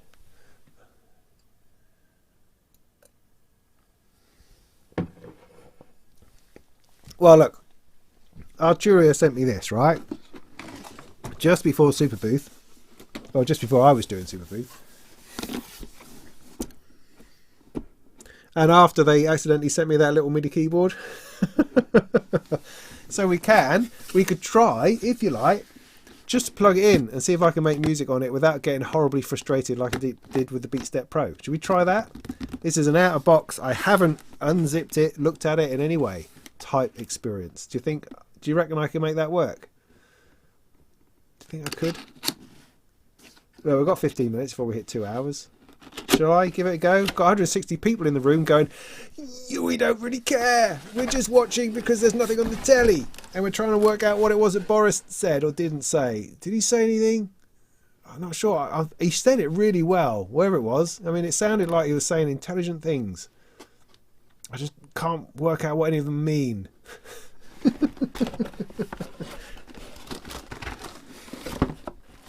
Does a variegate have a quantizer? No, it has scales, which means it does. So, if this is going to require a firmware update to work, then it's not going to work, is it? So let's see how we go.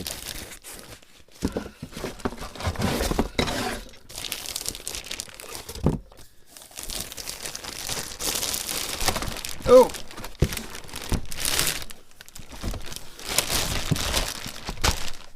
Cool, it's a chunky one. Why would you have it in white? Is my first question. Just, you know, gut reaction. Why white? I mean, I know the Beatstep Pro was white, but didn't everyone just go crazy when they released the black version? Everyone just went, ah, it's the best thing ever, look, a black version, hooray! I mean, I know the white version outsold it because the white version was available far longer and sooner and stuff. It needs power. I'm not doing a dance! I mean, I might jig a little bit.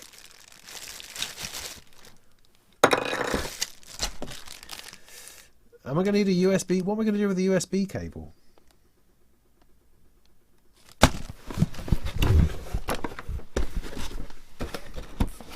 Sorry, I keep knocking the microphone. I am sorry. Like some kind of newbie. Right. It's one of these things. Okay, how's that going there? Down. How's it? Oh, right, good. Okay. You see, my plan earlier on was to have another camera in order to sort of bring you in to do this bit, but because I dropped the other one, I couldn't get the cable to work. They'll do a black one, yeah, but that's no good because they sent me this one.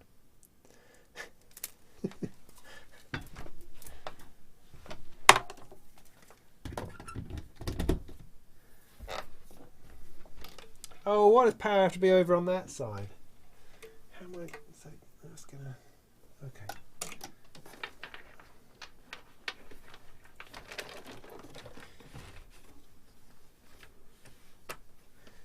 Good. yeah, I know. Right, I know. So, good, right. So, masterclass here in key step proing. Yeah, it feels alright. Okay, lights, good. Good lights, look. Ah, yeah, nice. Yeah, okay. I like a halo. Halos are good, I think. Right, well, let's... Okay, think about it. I've already got a thing coming out of here. So this is coming out of here. So that's my quantizer. Do I want to go into the quantizer? No, because the keyboard itself, of course, is a natural quantizer. So I'm going to take this.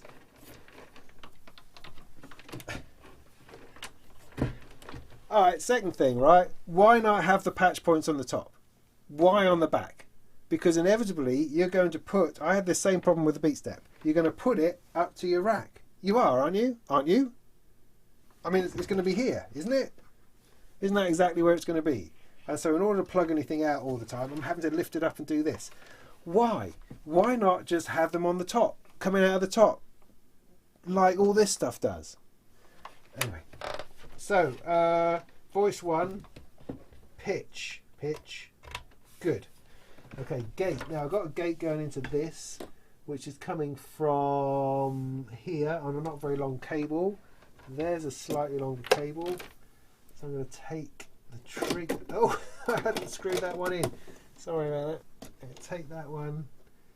Trigger. Gate. Right. So, if my calculations are correct,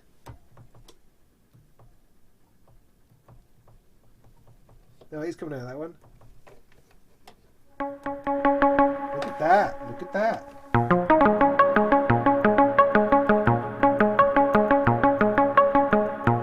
So it works. Fantastic.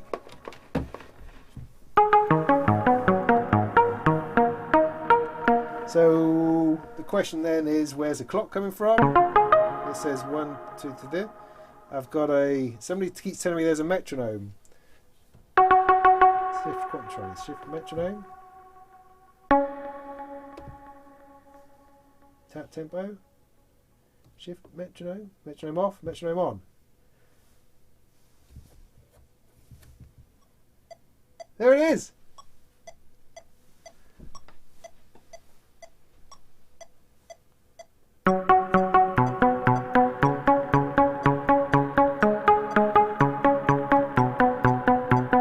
Oh, I need to record. God damn it.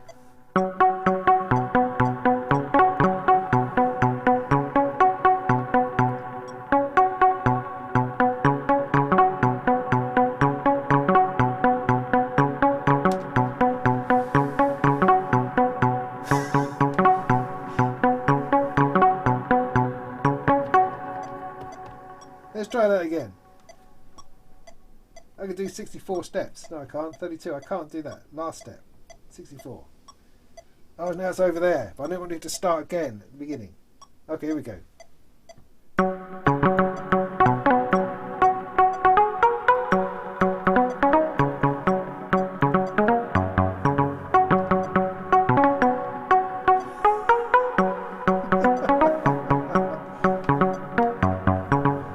Okay, great, great. Okay, that's a track done. Track 2. let's do something into that. What's this?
right, is that I'd started my melody on track 1. Track 1 can also be the drums, but only track 1 can be the drums, which means there's probably a way of copying that pattern to the other thing, but I don't know what that is or how to do that yet, which means I've kind of blown.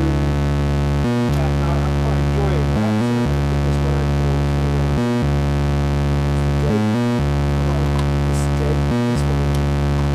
I have to do that all over again. So track 3. Last step, 64 notes. We'll need that section on back.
How do I then select the next bit?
Well, there you go. There you go. Did I chase everybody away? Oh no, he's still here.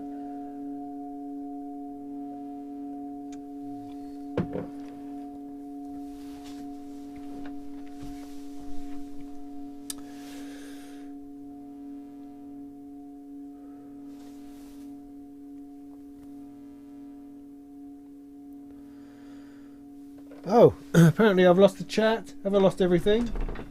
No, chat's working over here. No, it's not.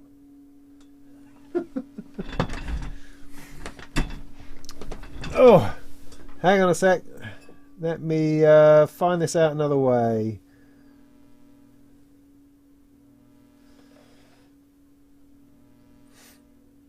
Doobie doo doo doo doo doo doo doo doo doo doo ba ba do ba ba do do do do do do do do. Oh, hang on a sec.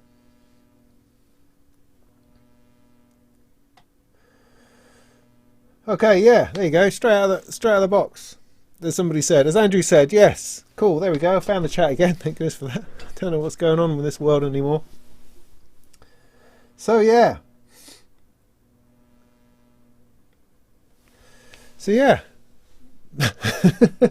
That was alright. That was alright. I was initially perturbed, of course, by the track 1 drum thing. That, of course, caught me out completely, but never mind. I managed to find something else to play with in there. The accuracy, as in, was it actually storing what I played, or was it knocking it to something else, or doing something else in between? I don't know. Difficult to speak of as such, but relatively simple, straightforward. Got some stuff going. The metronome, yeah, brilliant, of course. So, because previously without a metronome, you've got to set up some kind of drum track and program that in first. So whereas you can just play along with that and add the drums later. Great. I could probably mute stuff in and out.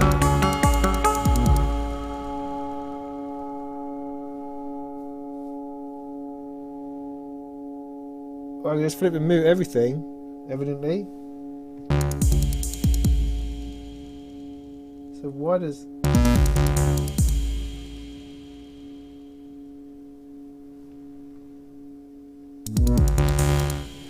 I don't know why that's doing that at all. Oh no, of course, because I set up the gates on the drum track. I programmed in the gates for the bass line from the drum channel. So when I mute out the drums, I also mute out the bass line. Ah, you see, that's clever, isn't it?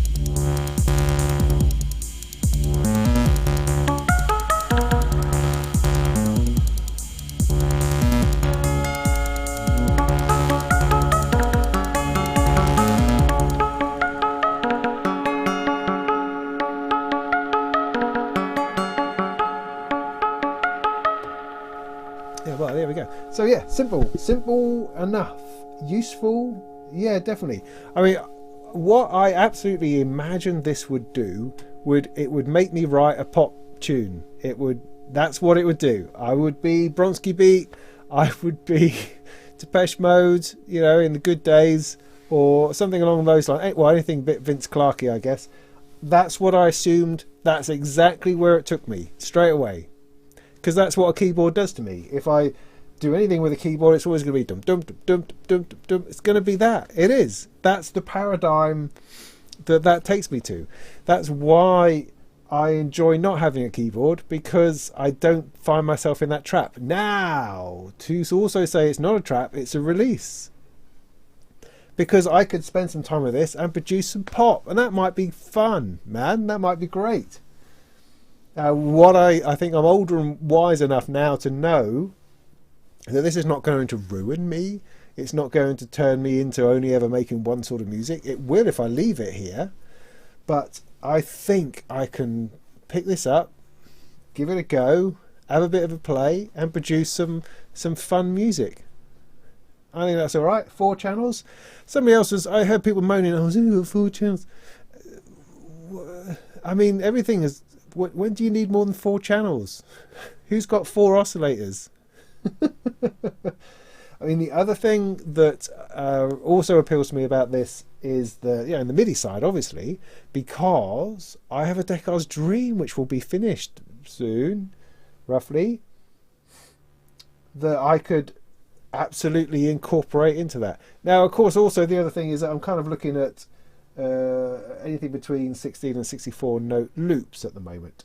How do you verse chorus it? How do you chain? How do you change scenes or patterns or something? Don't know.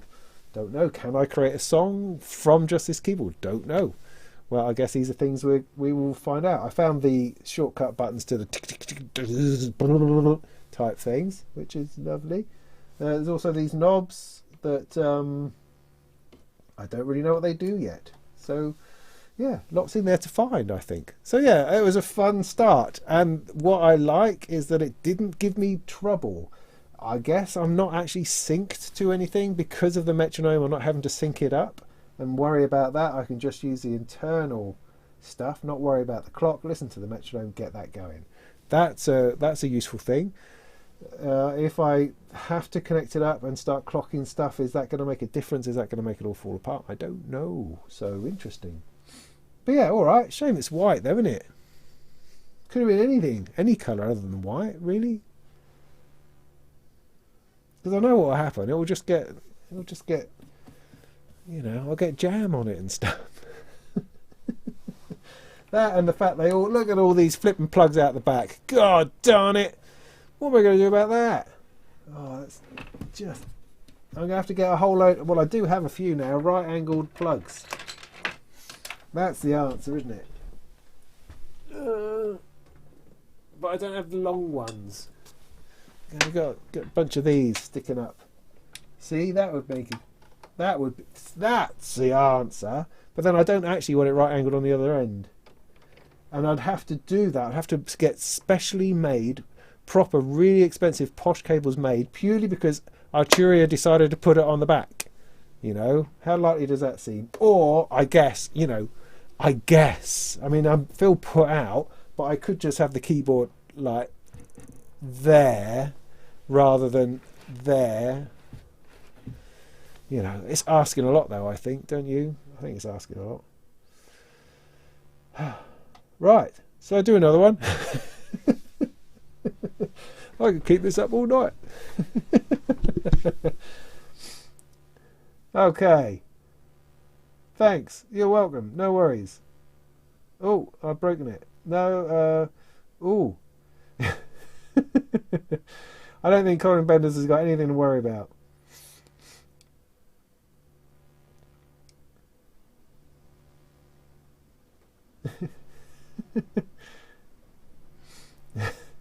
He's forgot about us and he'll be here till 3 in the morning. Yeah, probably. Can we expect a review? Yeah, of course. I'll do the whole thing. Absolutely. Yeah. Oh, yeah. If anybody sends me something, I will do a review eventually. Not always immediately. Sometimes I can. I mean, with the Erica Synth ones, I had them a day, and it's like, oh, well, I mean, they sent them to me straight from Latvia and said, oh, they'll be there in 2 days. It took like 10 days, I think, before they turned up. And they turned up the day, they were going to turn up the day before they released. So they put the release back. They were going to release on the Friday, I think it was, and they put it back to the Monday. So I got them on the Friday, had the weekend. Only 2 of them had the modulator and the filter. So I spent the whole weekend trying to work them out and do the video and review of them for the release on Monday, and then the VCA turned up on the Tuesday, and they were going to release that on the Wednesday. So, well, no, they hadn't given me a release on that. They just said they need it as soon as possible. So I kind of just like went through it rather than did a proper review. But how do you review a VCA really? Is that interesting? I don't know. I just kind of went through it as a bit of a demo walkthrough. So yeah, I can churn them out quickly if I need to, if the importance is impressed upon me, that kind of thing. But otherwise, things just take time. You know, sometimes it takes time to learn something, to give that enough time. Sometimes you just don't have the bandwidth to focus on something. But I will get to it all in the end. get to it all. No, weed isn't legal in England. Not unless they find it cures the coronavirus.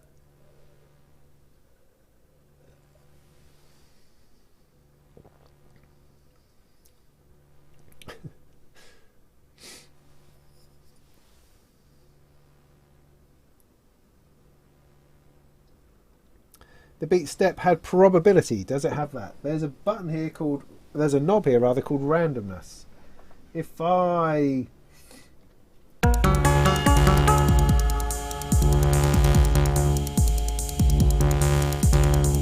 wonder how I mute individual things.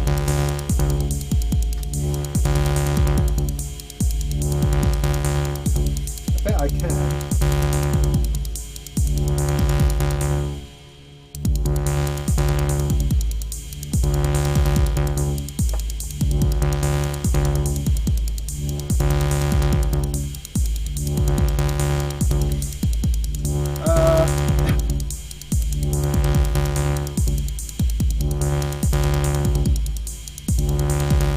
One thing by itself.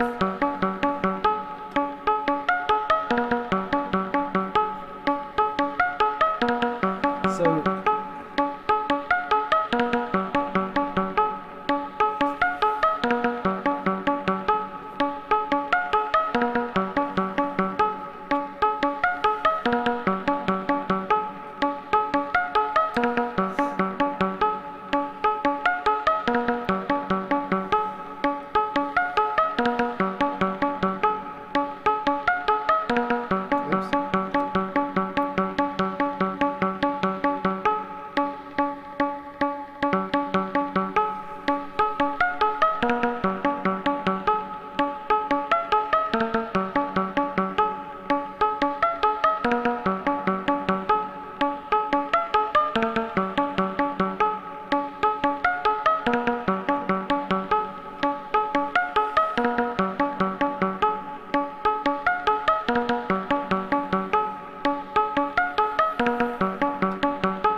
I haven't found the undo button.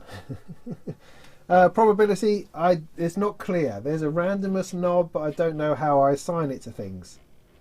Randomness, what, just generally? Do I hold a note and press randomness? I do not know. Do not know.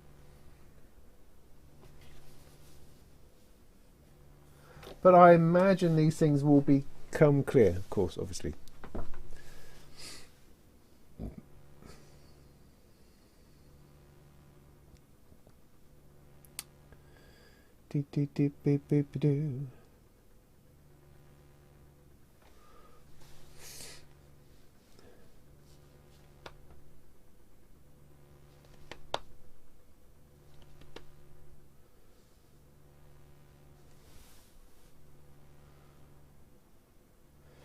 Reactor whiz? What is it about Reactor that you need to know? No, I'm not a whiz of Reactor. I used to think I was. I was once upon a time. Not these days. Sadly, it doesn't work on my Surface for reasons I can't explain, so I've not played with it much recently. Yeah.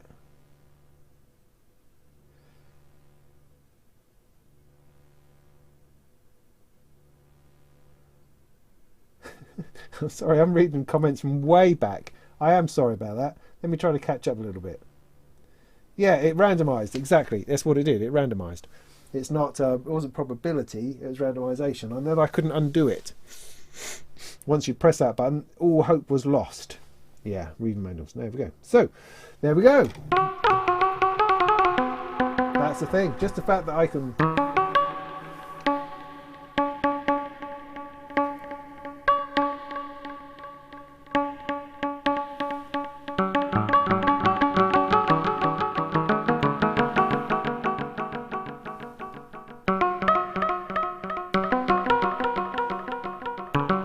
I'm trying to find X files now, aren't I?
Sorry. Right, so we should probably draw it to a close, I imagine.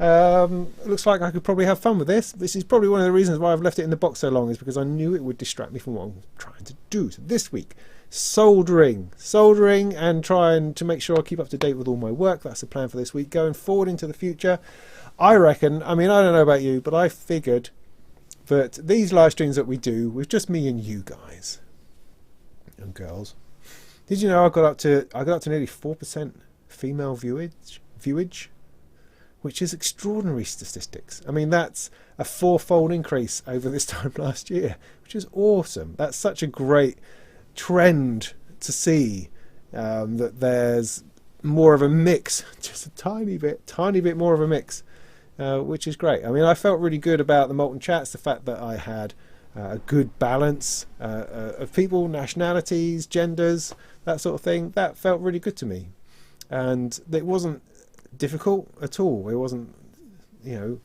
intentional. It's just how it worked out, because they were the people who interested me. So I thought that was all really positive, that side of things, when I have found that difficult. I remember my first review of Superbooth was a little bit like, well, it's all kind of white guys in black t-shirts, but I'm quite pleased to see how that has changed. I think. Anyway, what was I saying? Yeah. So the plan. I like this. I like to do these live streams. These are fun for me. I enjoy you lot knocking around in there, and it's a good time. I get a chance just to chat and talk and offload a little bit, and useful times. And I haven't been able to do it because of all these live stream chats that I've been doing. So it's been great to come back this evening and just spend a little bit of time farting around.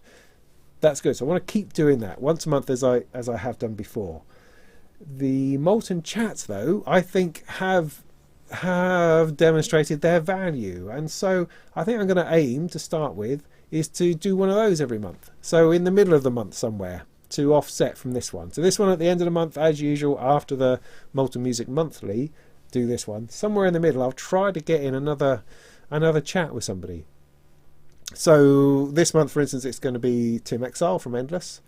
I've got a whole long list of people after that, and that's the only thing about doing it once a month, is that you don't get through your list very quickly. And so so I'm like getting in touch with people saying, so in 6 months time, should we do a thing? Whereas I like that I could, I did 12, do a quick one after the other and fit people in without anybody having to feel like they were left out, or I forgot them, or they're not important enough or something. Because I've got dozens and dozens more people who are just as important as those that I did talk to, and that I would love to have a chat with, because I thought on the whole they were quite good fun. So I think I might try to do that. I might keep doing that. The other thing is, if you're a manufacturer who has something new and exciting to show or to do, and would like to do a live stream chat about it, then I would certainly consider it. I can't say yes, absolutely, because my time is also my own, But if it's interesting, then there's every possibility that I'd be up for doing that. So just get in touch. Just get in touch.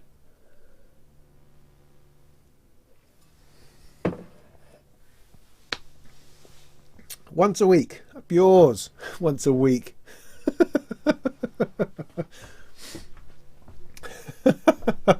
I am thinking of doing a weekly meditation. Think about that. I don't know. Mixing in different things, different streams, my spiritual streams with my musical streams with something else. I don't know. Or maybe I'll just write some pop tunes.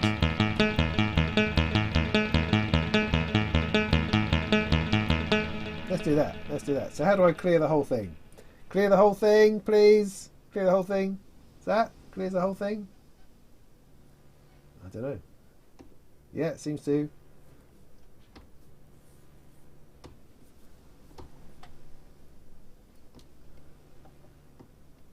Is that all gone?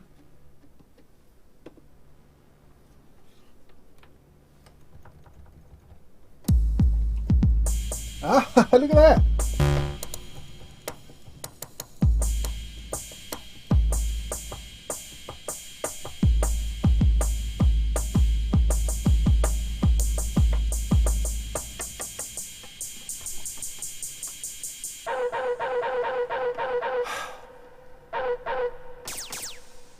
Where's the clap?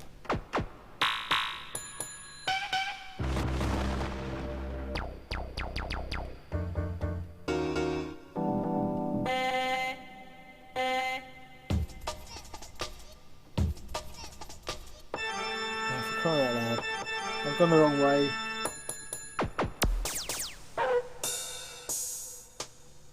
See, that's the worst thing in the middle of a gig where you're trying to find the because you forgot to save it.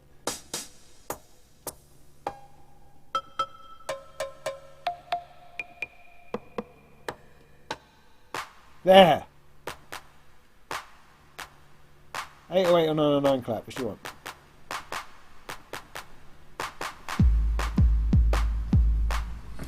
So turn this metronome back up.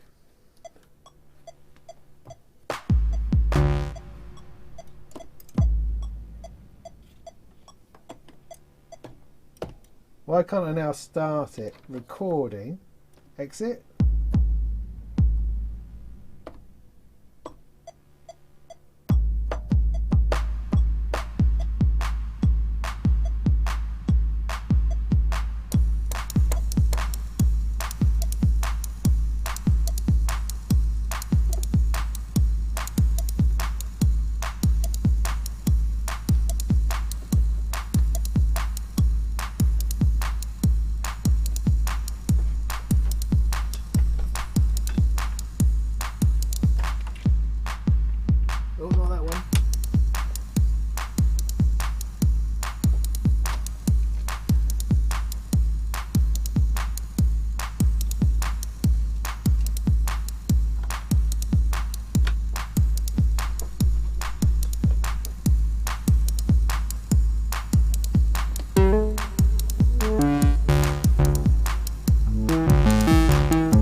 here all week.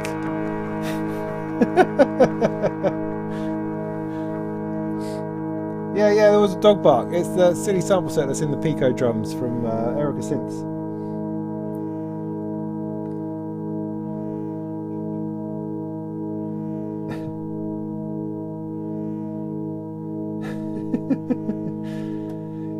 Yeah, all right. I think we're done here then. I think that was the plan. Yeah. So DIY this week. Lots of more reviews to come. I mean, there's a few other things I've been thinking about, just milling around. I'd like to finish off my audio PC stuff by doing some window tweaks. I really should do that. Which reminds me, my system that I built according to my own instructions is blue screening, which is a bit of a worry. I'm sure it's just some faulty memory. I'm going to work that one out. So there's that. I'd like to finish that bit off. I've also been thinking about doing a video on sort of an idiot's guide to MIDI and audio, because there's a lot of questions out there from people who, we're going back to the old days where we have MIDI and we have audio, and people going, I don't quite understand the difference because I've got a synth, right, and it's got USB on the back and I'm recording it, but then when I mix it down in my DAW in Cubase, there's no sound, or I can't get sound out of this, or I can't get sound out of that. And there's all this confusion going on about how MIDI and audio routes, and that's what I used to do. My career was built on explaining MIDI and audio to people. So maybe it's time I did a video on that kind of thing. Real basics of MIDI, audio, connecting things together. Is that worthwhile? Is that worth my time? Is that useful? I mean, it's always going to be useful. It's just whether, I don't know, is that, the only thought of doubt in my head is that you've kind of got to do it in a big simple way with big placards and graphics that come in to show stuff, haven't you? That's not really my style. I just like to bumble on about things, but and show it, demonstrate it for real. Maybe, don't know. Anyway, I'm babbling now. I need to go and do something else. MIDI equals audio. No. But yes. But no. But yes. It's more complicated than CV audio kind of questions. Oh, it just drives me nuts. Anyway, so I'm going to bugger off. I've forgotten how I end these things, so I guess I'd make more music, which I just did. So that was great. So maybe I should do another one. Work out how you fiddle with it. Otherwise, I'm going to be using the same 4 sounds over and over and over again. There is that, of course. So let's do.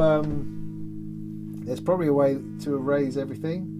So I erase that one, that one, that one, that one. I know, it's terrible, isn't it?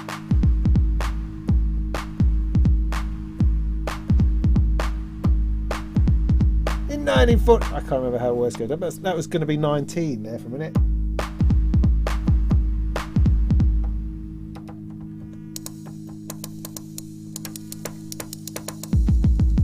So yeah, I'll do another tune, one more tune.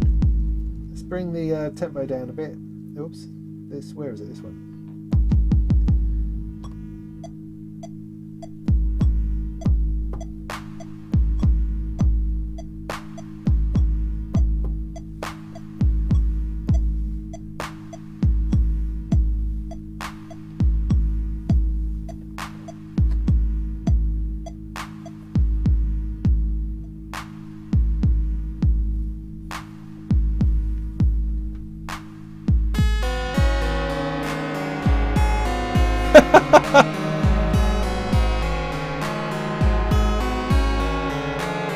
Perfect.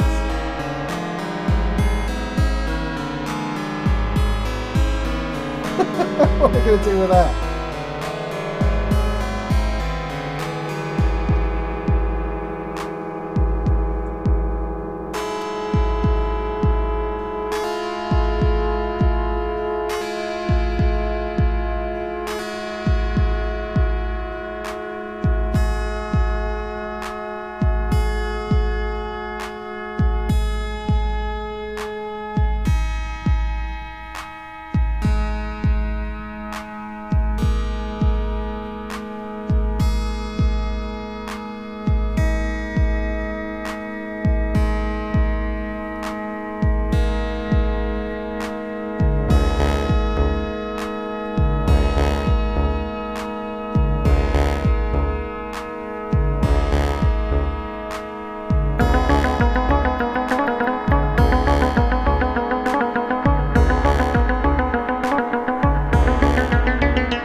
Alright, that'll do. Thank you for tuning in. Thanks for hanging out. That's been great. I'm gonna wander off now. Don't expect videos too quick for me this week, so I'm gonna focus on doing the actual DIY projects, filming them, and I'm going to leave the editing for a little while later, I think, so that I can get more done and then do the editing afterwards. That'll be the plan. So that's been great. Thank you. I've been Robin Vincent. Do subscribe and all the usual sort of patron things. Thank you so much to all the new patrons that I've had. That's been great. It's been great to see you. That's really, really helpful. And I'm almost about to hit 30k. If I hit 30k, I might do a quick live stream of just fiddling about. Or am I doing that now? Don't know. We'll see. Anyway, stop rambling, you fool. Stay safe, stay inside. Don't listen to the crazies telling you to go back to work. Stay at home. That's my advice. And in the meantime, go make some tunes.